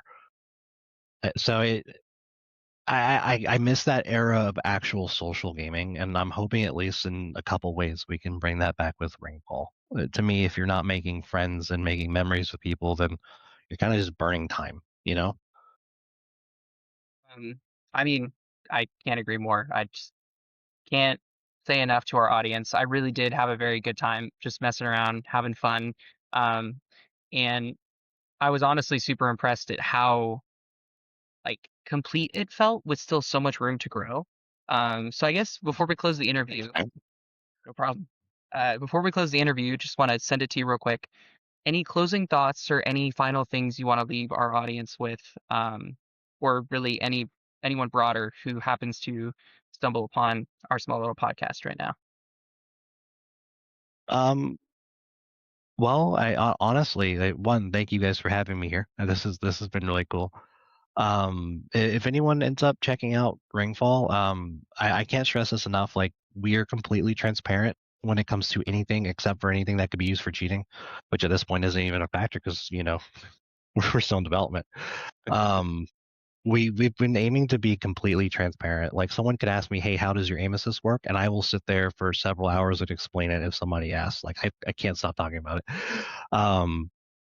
I'm hoping at least in some way we can maybe push games towards a better player developer relationship. I know that's been kind of a tough thing these days for especially for players. I remember, I played a couple of games where it feels like I'm kind of just slamming my head to the wall trying to get developer attention on a problem. I'm hoping that if anything comes out of Ringfall, hopefully we do well, of course, but I'm also hoping, hey, maybe players and devs can understand each other a little bit better. Maybe we can have better, more honest conversations about, what are developer expectations, what are player expectations, how do we talk? I think that's kind of the thing that's been missing is we don't know how to talk to each other anymore. And there's a part of me that really hopes that we can bring some of that back. Sounds awesome, man. One thing I wanted to say before we close out, or just to ask, is for anybody that wanted to follow Ringfall on any socials or anything, is there any way you could point them? Absolutely. So we're most active on Twitter right now. Nice. Because I'm not the best social media guy. I have to be honest with you. We're working on other spaces too, but it's I'm juggling that in design. But we Fair. post fairly frequently at Cotton Hammer Dev, just all Cool. together. We frequently post clips over there, usually just stuff from playtests. We try not to dress up anything. Sometimes we're going to show giant bugs that just are wrecking a good moment, and it is what it is. We're a game in development. We don't even have NDAs. There's nothing for us to hide. Like, hey, we're making a game. Cool. Come hang out. So And is it Nice. just on Steam right now? just on Steam right now. No plans for console, unfortunately. It's expensive. We're Yeah, Fair everything's enough. out of pocket. Yeah. Fair enough. That being said, if things go well, our intention is to talk to the community and figure out, how do we meet them where they are? What do we need to provide to them to keep them happy? So Good. Steam for now. Sounds awesome. Honestly, it sounds awesome. And like I said, the passion you and your team have is just really impressive and really heartwarming, to be honest. It's a nice breath of fresh air. Yeah, maybe this will Thank be the you. game that gets me back into playing online games. Same. Yeah, come play. I mean, I'll give you a key right now. Actually, I may have already sent one over. Yeah, I mean, I'll definitely take a key and then I'll play Yeah. maybe a couple matches with Maddie. It's just time is time, man. No, you're totally good. Time. I figure it's worth mentioning too. I should have mentioned this alongside Twitter. We're also we already have our Steam page up. You can actually add Ringfall to your wish list right now, which does I help did us that out, this by morning. the way. Yes, you're awesome. Nice. Thank you. That does actually help us out immensely. It helps us with discoverability. We're hoping to make it for Steam Next Fest, I think in October. No Okay. guarantees, but internally we're all kind of aligned with trying to make it. If we miss it, then maybe in the next one. But we're Yep. hoping to get a public build out soon, and I'm really excited because I want more feedback. I want to know what people like and what they hate, so I can fix things. So And maybe Steam Deck support one day too. I want that really bad. Actually, I'm Yeah. trying to get one. Love it. Play it in my bed all the time. Awesome. Well, Cool. thank you so much, man. We super appreciate it. Wishing your team all the best. And everyone, make sure to check out Ringfall on Steam and on Twitter. Wishlist their game, send them all the love because we need to support the people that are building games that people want to play. So thank you again. Awesome. Thanks, Yeah, y'all. thank you. This past week was a real big one. PC Black Flag, Assassin's Creed Blast Flag. Check me out. Hume's excitement is contagious, bro. That was so funny. Creed Black Flag Resynced has been leaked to reveal next week, and a July release date was essentially officially announced via Insider Gaming. So Tom Henderson reported via his outlet that it will be releasing in July. July 9th specifically. So some key points from Nice. people who had the preview from Ubisoft this past week. Basically, it is not an RPG. Like explicitly, it is a character-driven experience. There is going to be new content with new characters, some other little fun things. I saw that you're going to be able to have like pets on your ship, as just like another fun thing, how they're changing it. I'm this is make or break for Ubisoft. If this thing does not come out good and people are upset, kiss it goodbye. Like this is not something you can mess up. This is like touching your golden goose. I had a penny for. Go ahead, go ahead. Sorry, I was just gonna say if I had a penny for every time we say this is make or break for Ubisoft, I'd be fucking rich. Like it's been make or break for Ubisoft for the past 10 years, it feels like, bro.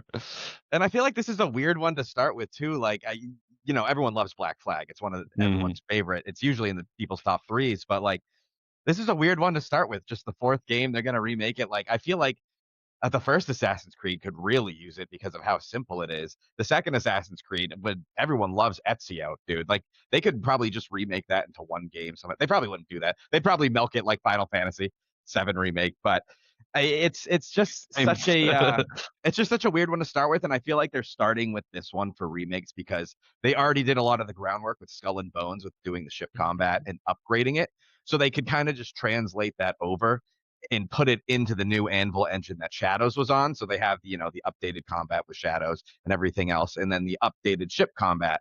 So they just have to morph it together, kind of. So it might have came down to maybe this is just a good time to do it. Everything fell into place perfectly because they had all these systems ready to go and refined. But I mean, Edward Kenway is a great character. The story's fantastic. The exploration in the ship, dude. The ship combat when I played the original, it is so fun and it feels so good. Like when you get in that ship and you start speeding up and you cleave through another fucking ship, it felt great. And the legendary ship battles too, those Fantastic. were very tough. Yeah.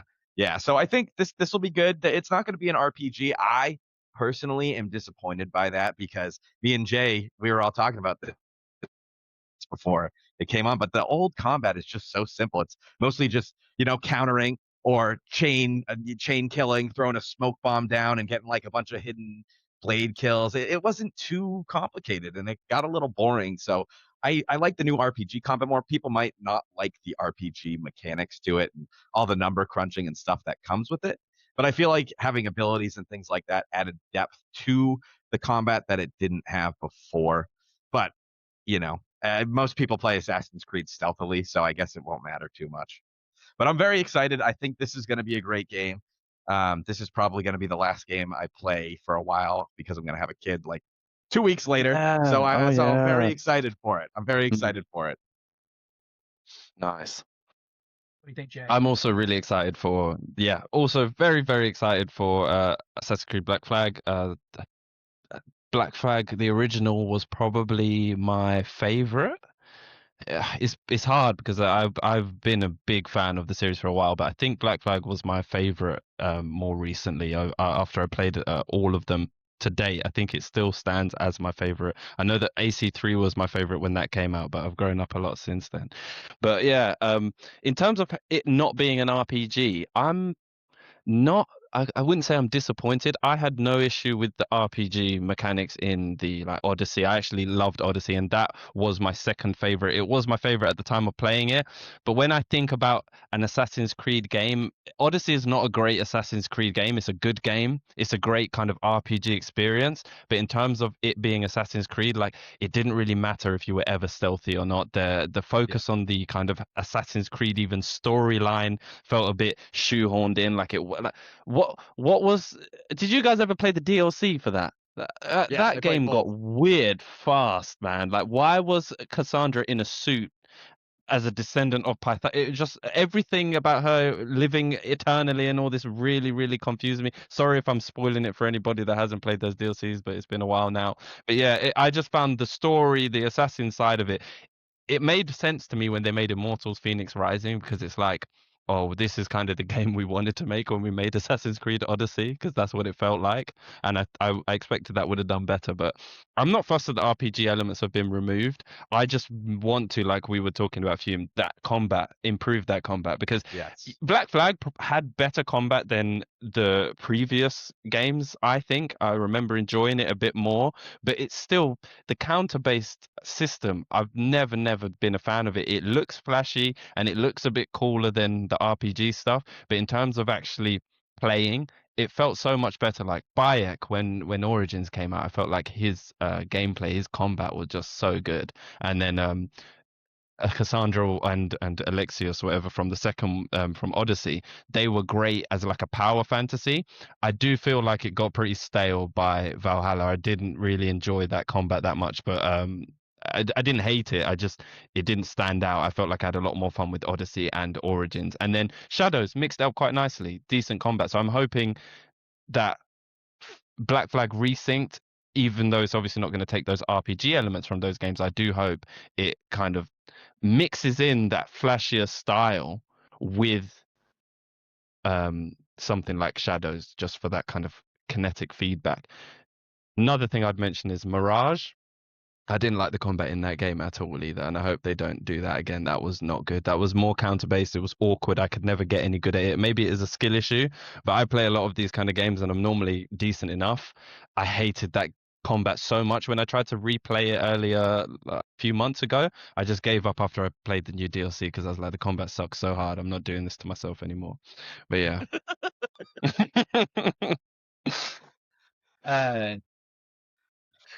Jeez. I tell people all the time I'm not like passionate enough to be like a Reddit, like in a Reddit thread of like any Yeah. media. Assassin's Creed Mm. up until Origins was probably the closest I got to that. I wouldn't say AC4 is my baby. Brotherhood is more of my like, that's like my crowning achievement of AC. Uh Yeah. Man, jeez, I don't know. I I think what they could do as far as combat wise, that would be a good shift is I would like to see something more like Ghost of Tsushima, where it's much more of like a dodge and uh counter focused, but like kinetic system. Like my problem with modern AC combat is it lacks a lot of kinetic focus. You have a lot of like you create space and you have this really weird like fast quick dodge. It almost feels like Souls-like combat, where it's just like R1 spam, R1 spam, R1 spam, or then like heavy attack with R2. Yeah. Whereas like Tsushima was like if I got good and I was in the flow, the same way I could do with early AC, I looked and felt cool. And that's like my main problem is like I understand that old AC combat, like it, it didn't have a ton of depth. Like there was some, but like, it wasn't breaking anybody's brain. Um, but you looked cool, right? Like when you started pulling off like a chain kill and there's like dudes in like full health and they just get decimated in like half a second. You're like, yeah, I'm a master assassin. I just did that. I'm the man. And then you get to the newer games and it's like everything takes like 50 billion hits to kill. They're like they've been Yeah. stabbed by a sword like 40 times and they're still standing. I'm like, this just breaks the immersion for me. So I think if they can find a balance there, like I'm in. I'm down for something. And the reason I said that I feel like this is a big risk for Ubisoft is like people have said like, oh, Ubisoft forgot how to make good games. And the evidence that they've used for that is Ubisoft only makes new stuff. It's all the sequels. The sequels were never as good as the originals.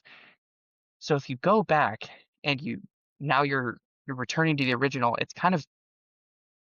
it's your opportunity to like put your stamp and say that we are still this company that can make the great games that you loved with the same name.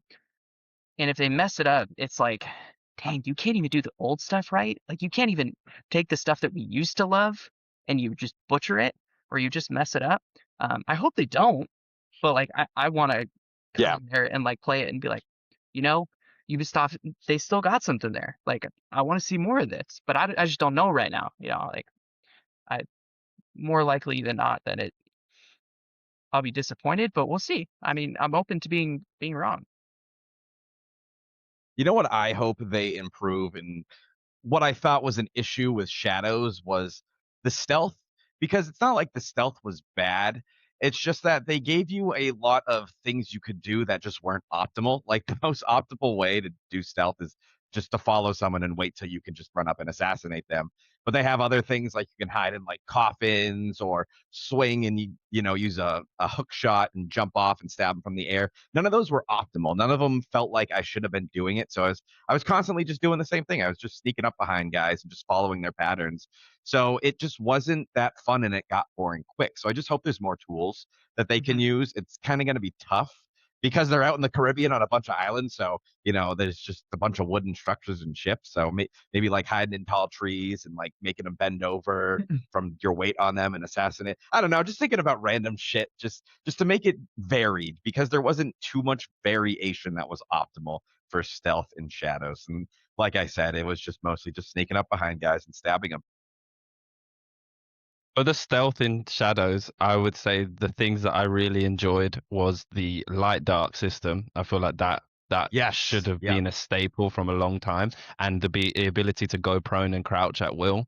Those obviously, I think they brought the crouch ability in to Unity. I think that's where the first game where they kind of let you crouch, but before that, it was all social stealth, wasn't it? It wasn't like you didn't really feel like an assassin unless you were above people. But I feel like Shadows brought you back to the ground level. So I actually really enjoyed. That's probably the most fun I've had with Assassin's Creed Stealth to date. Me too. Obviously the Me too. older games, yeah, but yeah, I hope that Black Flag Resynced takes those systems, the light dark and the going prone, crouching and kind of sneaking around. I feel like that I did enjoy like sneaking around and then dropping down, crawl in, and then like throwing one thing at another guy, running up here, climbing up, jumping on this. I had a few like clips that I was even posting at the time where I just felt like I was like a proper shinobi, and I really enjoyed that. You know which one I liked the most from Shadows that I didn't use enough was the bamboo stick underwater. You could go underwater with your bamboo and stay Oh under yeah, there. yeah, yeah, Because yeah, you yeah, could yeah, breathe with it, and that yeah, was cool. But I yeah. never found there was enough ponds to go into to use it. Or it's I just never like used I could, that. yeah, or I could Yeah, just kill that never guy used instead of that waiting. once. Yeah, you're right though. Yeah, they give you a lot of options, but it's like not They're that not optimal. viable. Yeah, Yeah, yeah, yeah, definitely, definitely. Am I alone in very this? But excited. like, I never saw AC as a stealth franchise. Like, I know people talk about the stealth a lot, but like, generally speaking, it was like a get to the right spot, assassinate the one dude, and then run away.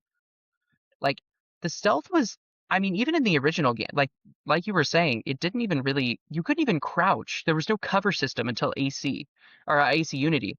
Like it was more of like a action game that had moderate stealth, but there was no cover system.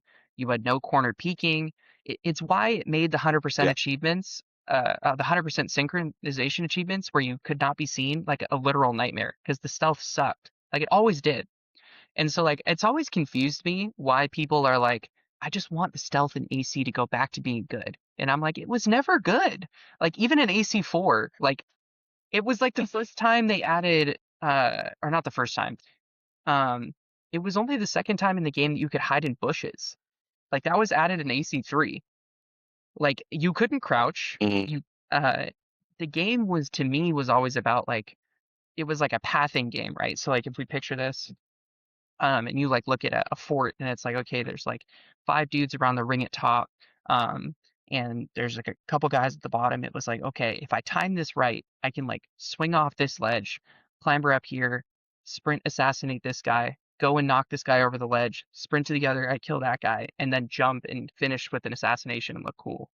Um so I don't know. I mean, we'll see. Like I said, there's so many things that AC is one of those franchises that it's been done differently in so many different games that I feel like we all picture different things when we're like, man, I used to be a fan of Assassin's Creed. Some of us are like, I love the RPG combat or the RPG systems. Some of us are like, I really liked AC Unity's like parry, flashy kills and they're like black box stealth missions. And some of us are like AC1 was goated, which that is a rough game to go back and play. But some it people are like is. It the is. game peaked with Assassin's Creed 1, and it's like it's just interesting. Jay looks very concerned I about my just think Do opinion. feel like some people no, your opinion, just anyone that said it peaked with AC1, did you play any other game after? Like Because AC2. I'd argue that's exactly it. I'd argue it peaked with AC2 if we wanted to get in terms Well, of Yep. cultural impact, gameplay. Well, yeah, well, I don't know. I'm not saying that's my Ezio. opinion per se, but Ezio and his Yeah, whole the whole trilogy, trilogy. those were brilliant. You He's know what I one mean? of the Or biggest maybe not gaming characters. AC2, but the Ezio trilogy, that's the peak of Assassin's Creed to a lot of people, and I'd accept that. I think anyone that says AC1 is the peak, the beginning of the franchise is the peak, is just saying the rest is worse than that. You just don't like the games that have come since, and you're just saying whatever you think. You I like, have seen it's not true. I don't think so. I have seen some people say it though, where they're like AC1 had like the right idea, and like it just got Mm. worse with the games as they went along. Yeah, those are just meth heads, though. They don't know what they're doing. Yeah, they're definitely, yeah, they'd be Speaking of smoking a lot, man. They'd be smoking a lot. speaking of sequels, another big sequel Mm. got its showcase this week, Metro 2039. That's Mhm. pretty exciting. I know Jay and I have not played the games. If you have, you're I a played the big first fan. one. Yeah. Have you finished it? Yeah. Jay, have you finished Who, the first me? game? The first Yeah. one? No. I played like 60% of the first one twice. I get to the same point in the game and then didn't finish it twice. Oh Well, man. Oh man. I love the first two games the anyone most. who missed the reveal, it looked sick. It was like psychological horror, like this Mhm. weird, gross, like I don't even know what was happening half the time. But the main things that I want to highlight and for us to talk about, uh, there is going to be a new main character. It will not be following Artyom. Um, it is Artyom. some uh, they're returning to the tunnels. We're returning to the tunnels, and so we're going back to a darker focus. And the idea is that it's kind of like a fresh start for the franchise, like maybe the beginning of a like a new trilogy. And then the devs also mentioned that the war in Ukraine has had a huge impact not just on them as a studio, but also on how they've decided to write the game and the things that they want to portray within the story, which I think is really interesting because I know Stalker 2 is pretty similar. The devs that made Stalker 2 are also based out of Ukraine, and they talked a lot about the lead up to that game and how everything that they were undergoing during the wartime has really impacted the way that they decided to formulate and talk about their stories. So, what do you guys think? We hyped? I'm hyped. I'm hyped. I think it's gonna be fantastic. I didn't like how Metro Exodus went for open areas. I thought the series was better when you were in the dark, closed corridors, mostly of the Metro, because it just added, the it was just very tense because you couldn't see. You had to rely on how much gas you had. You always relying on low bullets and things not relying on low bullets, but you always had low bullets. And there was just these crazy twisted like demonic things because they were changed by all the radiation. So it just didn't work out in Exodus because it was just a big open area with a bunch of light, and I just didn't feel scared. Where when I played 2033 and Last Light, it just the atmosphere was honestly kind of like a survival horror, terrifying game. But I don't really have too much to say. It's a good first person shooter. I'm very excited for it. It always has a good story. It has a great setting, so it's gonna be good. I'm probably gonna get it day one. Hey, what do you got? You gonna play them all? I I put out a post earlier just asking people how much of a priority they reckon playing all of these games are, and I got a resounding answer of these are like must-play games. And obviously, like I said, I got 60% through the first one twice. I think I got slightly further the second time. I was always kind of determined to get through, but life just gets in the way. I can't remember what really happened, but I actually own all of the games on both Xbox and PlayStation for no real reason actually. So now I have no excuse not to play them. I've got them all. They were always on such cheap sales. Um, They are. I watched the new trailer. Yeah, they always drop in price. Like really, like I think I got like Exodus for like £5 a couple of years ago or something, and the ones before that I think I got them in a bundle for like £6. So they're properly cheap. So that's if anyone's looking to buy them, they go on sale. They're really cheap. Do that. But in terms of that trailer, I thought it looks really cool.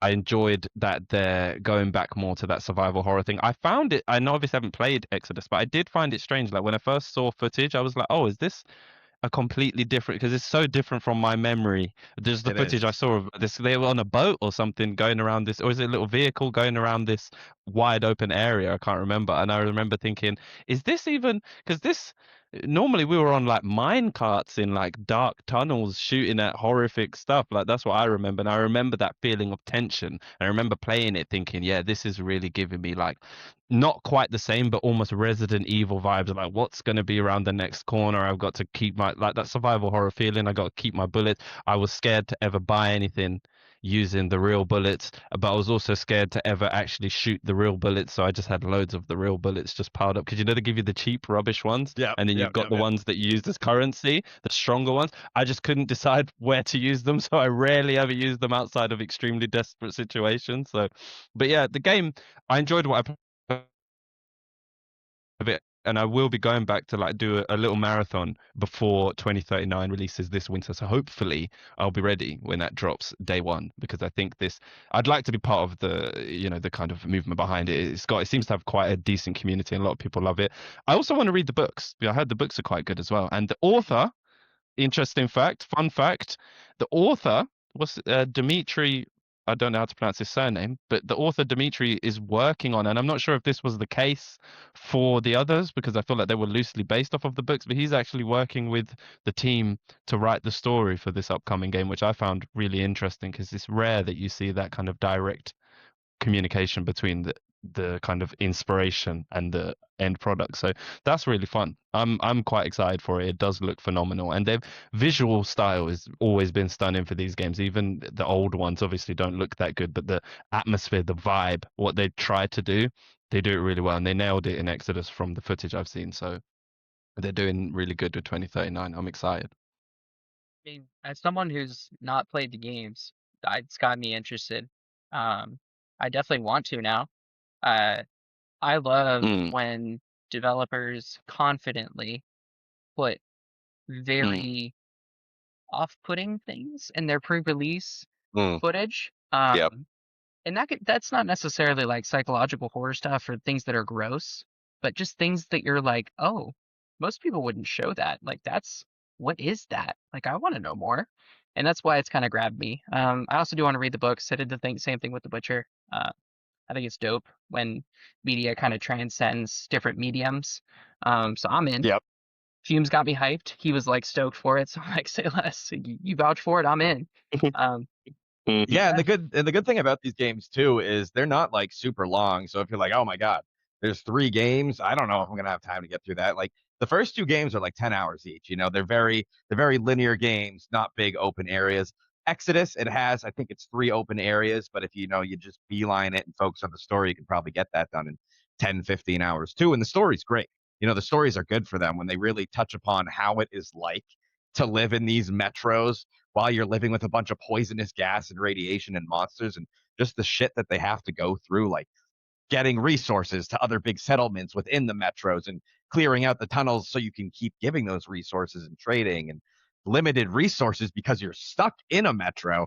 Like there's a lot of cool stuff to the world that's fun to see how they portray it. And like I said, they're cheap games. You can beat them quickly. So if you're worried about not getting in time, just set aside 30 hours over the next 6 months and you'll be there. question for you, Fume. How do you feel about them Yeah. going with a new lead character instead of RTM? Well, they kind of have to without spoiling the game. It's just they have to at that point. Play the games and you'll understand why they have to go with a new character. Sounds good. I know sometimes it's a hot button issue with franchises and going forward. Like, how do people feel about a new main character and stuff? So Yeah, that's the good to new know. character looks good, is what I have to say. I think he looks awesome. Yeah, the psych horror stuff is like it's very almost Silent Hill in a way. Like it's all in your Yeah. head, but like some of it's real, but some of it's not. And I was like, oh, all right, I get down with that. Mm. Yeah. Cool. So, fellas, I have a little birdie told me all three of us are playing the same game. Is that accurate? Yes. Pragmata. How we Sounds feeling? like it. How we feeling? Has Hap God done it again? You want to go first, Mate, Jack? I'll go, man. I'm not gonna talk for too long about it because I haven't made as much progress as I would have liked. For anybody that doesn't like follow me or keep up to date with me on the socials, I actually got the game like a day early, almost a full 24 hours. It came in the morning on the 16th, so it was nice. And I actually had a day off work that day, so it worked out really well. And yeah, well, I was gutted because I got my day off work on the Thursday, but obviously the game was coming out on the Friday. I was like, that sucks, but it came early, so I was really happy about that. It was a fun beginning. I think I'm maybe about 4 or 5 hours in now. I just kind of reached the kind of second sort of area without giving anything away. But yeah, I'm loving it so far. One of the standouts for me. Sorry. I just heard something strange. I don't know what it was. One of the standouts for me is you could just take that out in the editing if you don't mind. 'Cause, no, I thought I heard something like in the background. Like, I don't know what Is that that was. an intruder? It's all dark on that side of the room as well, so I'm a bit creeped out, but we're going to pretend it didn't happen. But yeah, one of the major draws for this is a giggly freaking episode for us guys, man. I don't know what's going on. But yeah, one of the major draws is the characters, man. Hugh and Diana. I I went in. I kind of knew I'd like these characters just from I'd seen a lot of the promotional stuff, especially Diana. Like they made an effort to make her very cutesy, very fun, very much like, oh, don't let anything bad happen to this baby robot. But the Hugh is surprisingly charming, man. Like his voice actor's really good.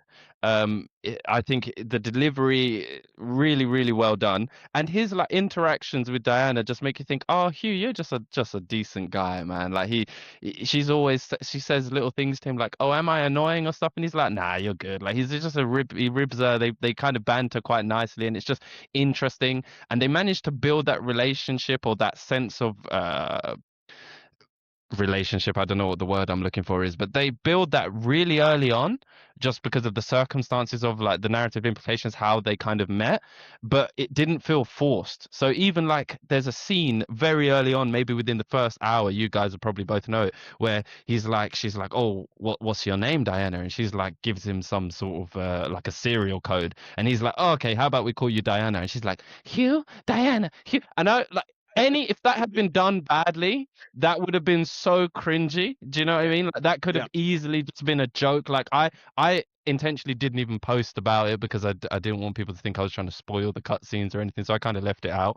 But I remember thinking like this could have been done so bad to the point where you'd hate both of them, but it was done so well. The voice acting was so good. The sense of family that they have so early on, even in that little introductory cutscene, is so good, man. And I just can't wait to see more. I knew I knew it was story based. I knew there would be an investment in the story, and there's a lot of mystery around the wider what is going on the moon.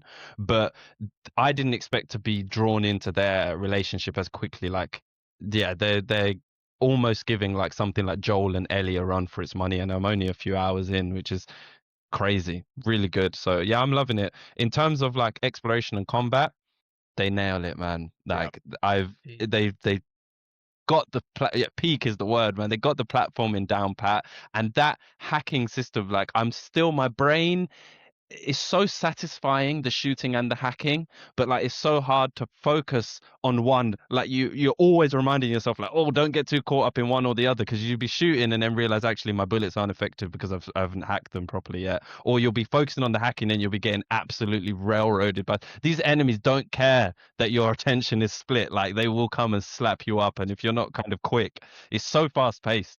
What So were I you just going to want to say, say Cube? something Yeah. that I found that if you focus on one enemy at a time and only focus on that one enemy while trying to avoid the others, it becomes less stressful. And it's, honestly a bit easier. So like when I get into firefights, I just pick that one enemy. I usually start with the weakest one, take him out, go to the next weakest one, take him out, so then I can finally focus on the big guy. And while I'm doing that, That sounds, you know what, I'm definitely going to be. I think I naturally was airing to that kind of thing, but I've got a weird thing where it's like the thing that's in front of me, I want Yeah. it dead.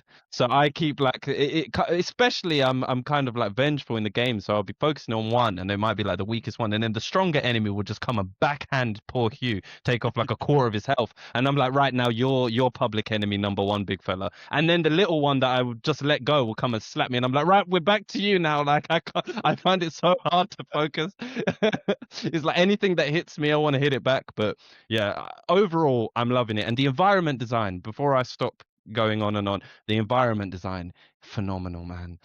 It just looks so good. It just is so creative while still being very much, I don't know, it's like like they're generic spaces, the generic things, but the way that they like mix it up, like you can see even in Matt's kind of background there, the way that they mix it up is just so, it's just good, man. I don't know how to explain it any better. I love the environment design. I love the sense of mystery. I love the characters. I love the combat, and the visuals are good. And it runs fine. I've had no technical issues playing on the Same. base PS5. But overall, I'm really impressed. And another win for Capcom in just a never-ending. We're gonna have to clip this bit again, guys, because let me just glaze Capcom. They are every day on it, man. They're just, what was it I tweeted earlier? Capcom crafts classics.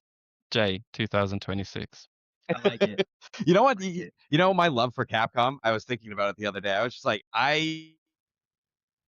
playing Pragmata, I was like, this game is so good. It makes me want to support Capcom and just go buy their other games I haven't bought just because I want to keep them on this win streak because they're just releasing game after game that I like. You know, first it was Resident Evil Requiem this year. Then they released Monster Hunter. I think it was Legends 3 or something, which a lot of people loved. You know, it's not my game. A lot of people loved it though. And now we have Pragmata, which also reviewed well. So they're just on a roll and they're doing good.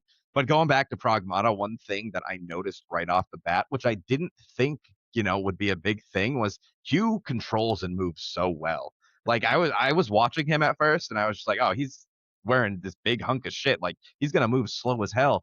But you pick him up, you start jumping, you start dashing, you start shooting. He moves all around. He is nimble, he is fast. So it makes the combat feel even better. And when you're doing all that and you're hacking, you're pressing, X square triangle, moving the grid, and you're moving all at the same time, it just flows so well together. And the game feels good to play, and that's my favorite thing.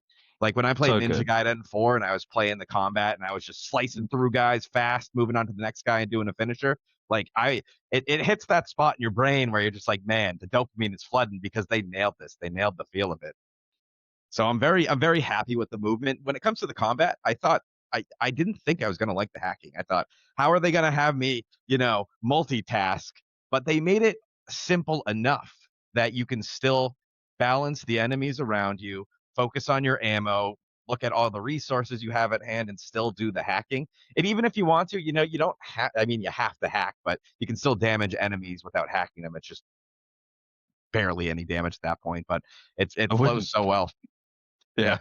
It flows so well. I mean, you guys said it all, man. We don't get too many unique games these days that are like truly feel like this is something I haven't played before. This is something I haven't played before. Like it's fun. And like I can see later in the game when they're just throwing this thing at you and this thing at you and you're dodging and then you somehow manage to sneak in a hack here and then you hit a headshot and then you swap to a power weapon and nuke him and then and it's just like whoa. Like the gameplay is chef's kiss. And then like Jay said, the little human moments uh, between the two of them, Diana and Hugh, are just really great too. Something I didn't expect though, it's kind of like this is coming from very limited knowledge of the space, but the delivery feels very anime. Like the way that the characters speak and portray their like voice lines, it's very anime. Which considering it portrays itself as like a Western game, like it doesn't use that art style. It just threw me off a little bit, but I'm down for it. And that kind of like blend of stuff again, it just goes into like this magical concoction that I'm like, oh, this is like really, really cool. Like I'm here for it. Like when I really noticed the anime thing is when you're fighting the first boss and you do like a super attack, like the way that they set it up and it's framed and then like what the characters say afterwards, I'm like, dude, I just watched like an anime sequence. Like that was crazy. You make me want to go play right now. Yeah, dude, it's so good. I'm playing straight after this. Jay's actually like got his PS5 like off on the left side, just like playing while we're going. He's like, I gotta You know what I go. you know what I liked about Hugh and Diana, not yeah, actually, yeah, Hugh and Diana is that it's their bond is like happy. It's not like No. they're in the ship and they're Yeah. constantly arguing or there's a bunch of negativity. It's just like, hey, good job, thanks, let's do Yep. this. It's like a bunch of happiness, and I'm not feeling bad. I'm like, I'm honestly getting like some heartwarming moments where I'm like, ah, this is just so wholesome. I'm happy to be playing this and watching them bond. Yeah. I know there's been some comparisons to It's Ellie and great. Joel. This is not Ellie and Joel. This is something different. Like this No, is not at all. yeah, and I think that's awesome. So, I mean, I don't think we can say much more without spoiling a ton, but like if you guys are considering Yeah. picking it up, play the demo first of all, because that'll give you a good idea if you're gonna like the combat. If you like it, the game is more of that and in a very good way. So like go play the game. Definitely worth it. Yeah. Uh, I see people saying this line, it's a video game ass video game, but it fits it fits the describing of it. Yeah. Well, no, I was literally Jake Baldino says it all the time, Yes. and Yep. that was going to be my closing statement that this is a video game. And Capcom, they make these video games. I couldn't help but think of it when I was playing RE9 as well. Yep. It's just so video game coded. That constant dopamine hit, like the progression in Pragmata, is so consistent. I was even going to say this before we finish up on Pragmata. To do with the progression system, it feels like you can tell that it's a bit of a shorter experience because they give you a lot. Like I remember even after the first, without spoiling anything, even after the first kind of area that you go through, you get back to your little home space that you can like build up. The shelter, I think, is called. But that they just keep shooting kind of stuff for you to upgrade. And I was even thinking, you can tell that this is going to be a bit of a shorter burn. I'm thinking a 10 to 15 hour experience, but I think Yes. that's the sweet spot. And I think Capcom is good, and that might also be why they're able to keep these good games coming out, because they're not bloated. They don't outstay their welcome. So many games these days just want you to play them forever, and I think Capcom have nailed it, where it's just like, nope, this is a one and done experience. Plenty of replayability in this game as well, just like in the Resident Evil games. There's a lot, even though they're very different, there's a lot of you can see that Capcom DNA, and I think the charm of those two characters. Again, I did compare them to Joel and Ellie, but yes, I will preface as well, very different kind of atmosphere, very different vibe in terms of like mood and stuff. But that relationship and the way it makes you feel, like if you think about the light-hearted scenes of The Last of Us Part 1, Yeah. that this is like Pragmata is just continuing. That is just always quite happy-go-lucky between, at least up the few hours I've played. They're just so charming and cute, man. So good. But yeah, what you said, Fume, video game, 100%. You stole the words right out of my mouth. Are you guys going for the platinum in this? hell yeah. Yeah. It's really the only hardest achievement is to beat it on the hardest difficulty. And what I like about this hardest difficulty is a lot of games like to let you do the hardest difficulty in New Game Plus. Is to get this achievement, you have to start from a fresh new game save, so you don't have any of your upgrades. So you just have to play it from Yep. So it actually Okay, makes the fair. trophy. Lock it in. Yep, exactly. Don't you unlock the hard difficulty not until you beat the game anyway? Because I Correct, remember yeah, when I was yep. picking the options, there's no hard difficulty option, is it? Am I right? Yeah. Yeah, I Okay, think it's good. Lunatic. Yeah. I think that's what it's called. You unlock it. Oh, okay, and you unlock it when you finish. Okay, cool. Yeah. So you have to do 2 playthroughs. I quite like that. I Yeah. like that. Cool. Sounds like we're all playing the same thing, so that makes it easy this time. But Yeah. Mhm. Yep. yeah, we probably won't convene until May, so we thought it would be a good idea to talk about Mhm. what's actually coming up in May, since it continues to be another Mhm. strong month in 2026. So just to do a quick run through, we'll talk about our probably our most hype ones once I go through this. But we have, looks like, first, May 7th, we have Mixtape coming out. Then May 12th, we have Call of the Elder Gods and Nitrogen Omega. And then we have on the 19th, Forza Horizon 6. On the 26th, we have 007 First Light. And then on the 29th, we have Lego Batman Legacy of the Dark Knight. We also have 3 games that do not have an announced release date, but they are coming out in May. So that's Subnautica 2, Paralives, and Thick as Thieves. So any of those piquing our guys' interest? What are we picking up? Jay, you can go first. Okay, thank you. I will be pre-ordering 007 First Light on payday. Lego of Batman, what am I talking about? Lego Batman is something I'm really like excited about, but I don't think I'll be playing that day one, unfortunately. My biggest game is definitely going to be James Bond. I need to play that day one. That's just going to be amazing.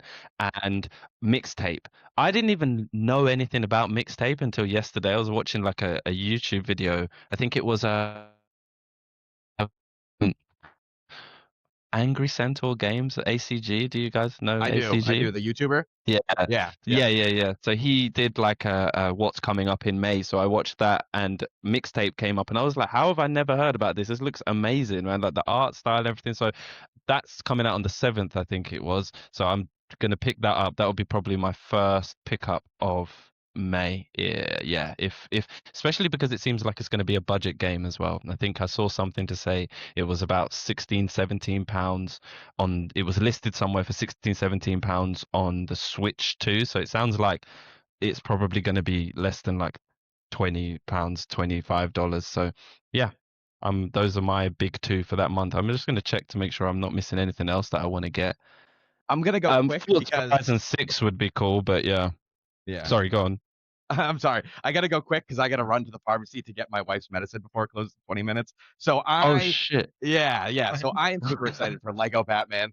I'm gonna take a day off of work to play that. I love Batman. He is my favorite superhero. I've loved him since I was like 3 years old, watching the animated Batman series on Cartoon Network. And I just Batman. Come on, it's fucking Batman. I love him so much. So that's gonna be good. 007 First Light. That'll also be a game I pick up day one, but I probably won't play until after I finish Lego Batman. Dude, it's 007. It's James Bond. It's going to be an awesome stealth game. We were just Heck yeah. talking about how Assassin's Creed didn't do great stealth. We know 007 is going to do great stealth because it's from the Hitman devs. And Forza Horizon 6 I'll probably pick up because, it's in Japan. I like sitting there sometimes just to chill out and turn my brain off and just drive around and drift some corners. But I'm sorry, I got to Cool. take off really quick, guys. I know I'm dipping out. Sounds good, boss. No worries, man. Okay, all right. You guys can find me at Fume Gaming 95 on Twitter and on my YouTube channel at Fume Gaming. I'm going to leave the end of the show to Jay and Maddie. All right, later, guys. Bless, bro. See you soon. Let's see. I'm gonna have to finagle this. Just the Jay. two of us. No worries, man. Leave the bottom one empty. Let's see. Something like that. All right. Thanks for sticking with us, everybody. Yeah. I mean, I'm picking up 007. Saros is coming out at the end of April, so I'm gonna be playing that up until 007, getting the platinum in that one. Batman looks cool. Don't get me wrong. It's got the Arkham combat, but like, I don't know. It's another Lego game. They're fun. No shade on the Lego games, but Yeah. like, it's not something that I'm like, Yeah. this is something I want to pick up day one to play. This is something that I'm like, I have a break. What sounds fun? Let me, grab someone and play a Lego game. Let me play a Lego game by myself. Again, no shade to anybody who's excited for it. It looks cool, but like, it's not a game that I'm like, get me in there. Like I want to be there day one. So yeah, I mean, I think we're the same. yeah, I think it's dope that they're making it basically like an Arkham game, but it's Lego. Because my biggest problem with the Lego games is they all kind of feel the same. But if they can combine like the Lego like puzzle solving and like the Lego collectibles with like the Arkham gameplay loop, dude, that Yeah. game could be really good. Um, I think it will be 007 looks awesome. I like every time I see so more good. footage. The only thing that worries me is it like the performance. I just don't know. Like it's such an up in the air thing for me. Like all these games that have been Especially advertised. since it's not coming to Switch. It's Yep. not coming to Switch anymore, so that makes me think it's going to be quite like demanding. Yeah. And all these games that have like are advertised with like DLSS frame gen, like they're used in marketing material, they always come out and they just like the performance is bad like every time. And like frame gen is like used. So I'm like, we'll see. They did delay it to give time for performance patches and stuff. So good on them. And I'm keeping an open mind, but I am also going on the record saying like I think it's gonna be awesome content wise. I just don't know if it's gonna like am I going to need a rocket ship to play this game? Because it kind of looks like it. It's a stunner. Like you look at it and you're like, whoa, this is a pretty game. All that environmental destruction, man, that it looks like there's going to be a lot of moving parts, and I'm totally with you. I posted some footage of it way back when they did the reveal showcase thing, maybe like nearly a year ago now, something. Yeah.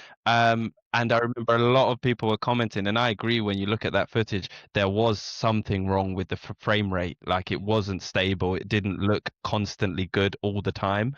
So I do, and then obviously when they announced that the Switch 2 was like delayed, I don't think they even give us an actual date, so it's kind of delayed without kind of knowing when it will actually come. That like a lot of people, that made me concerned for what is the performance, because I also play on a base PS5. I'm not with the PS5 Pro, and I don't play on the PC or anything, so it is a bit of a worry if I'm going to have a lesser kind of experience, which would be a real shame because I'm so excited for this game.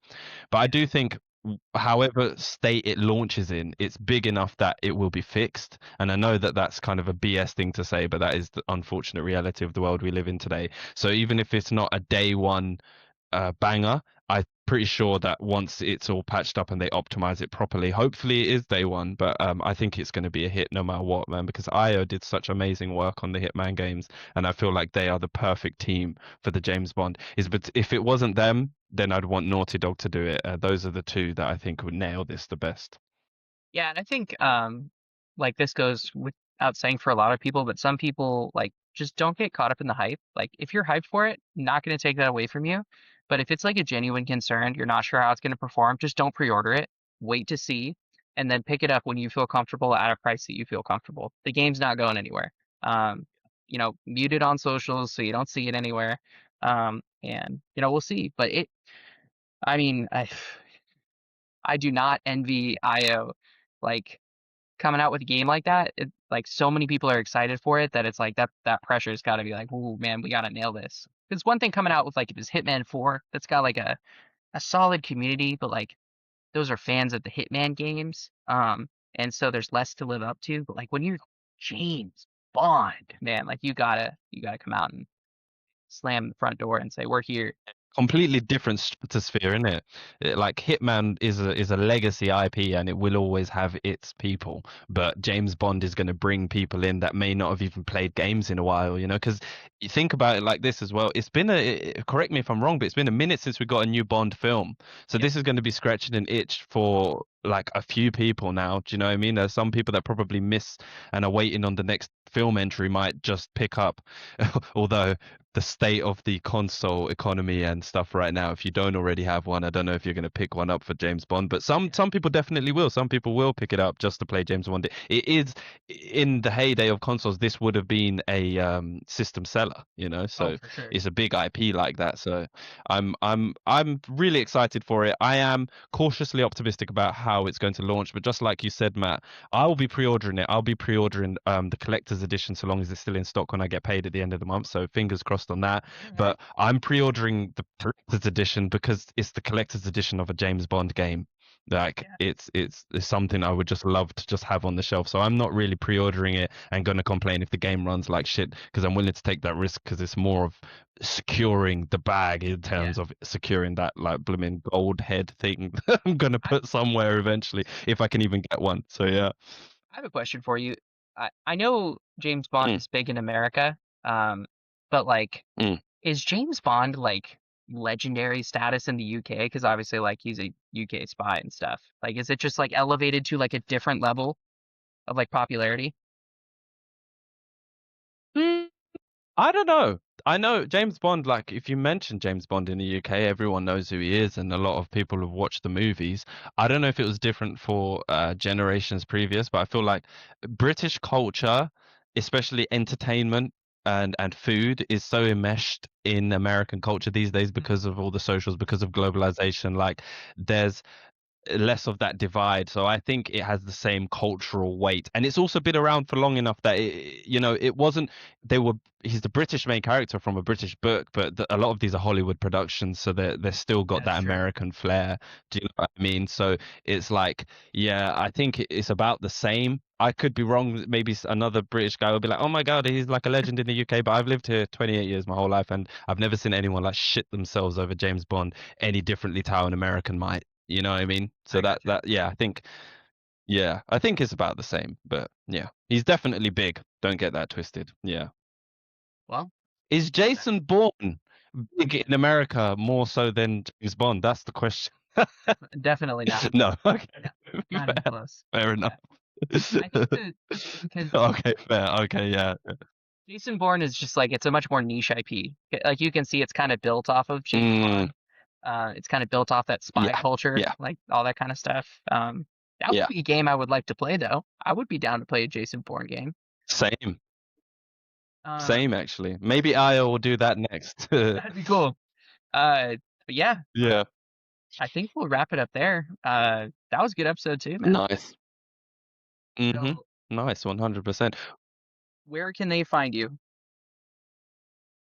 Oh, so anybody that doesn't know already, Jay plays games on X, also on TikTok, same name, and YouTube, although I haven't posted on there in a while, but drop me a sub. I have actually got plans. I said this before. I'm still working on some stuff, but yeah, YouTube, X, and TikTok, all Jay plays games.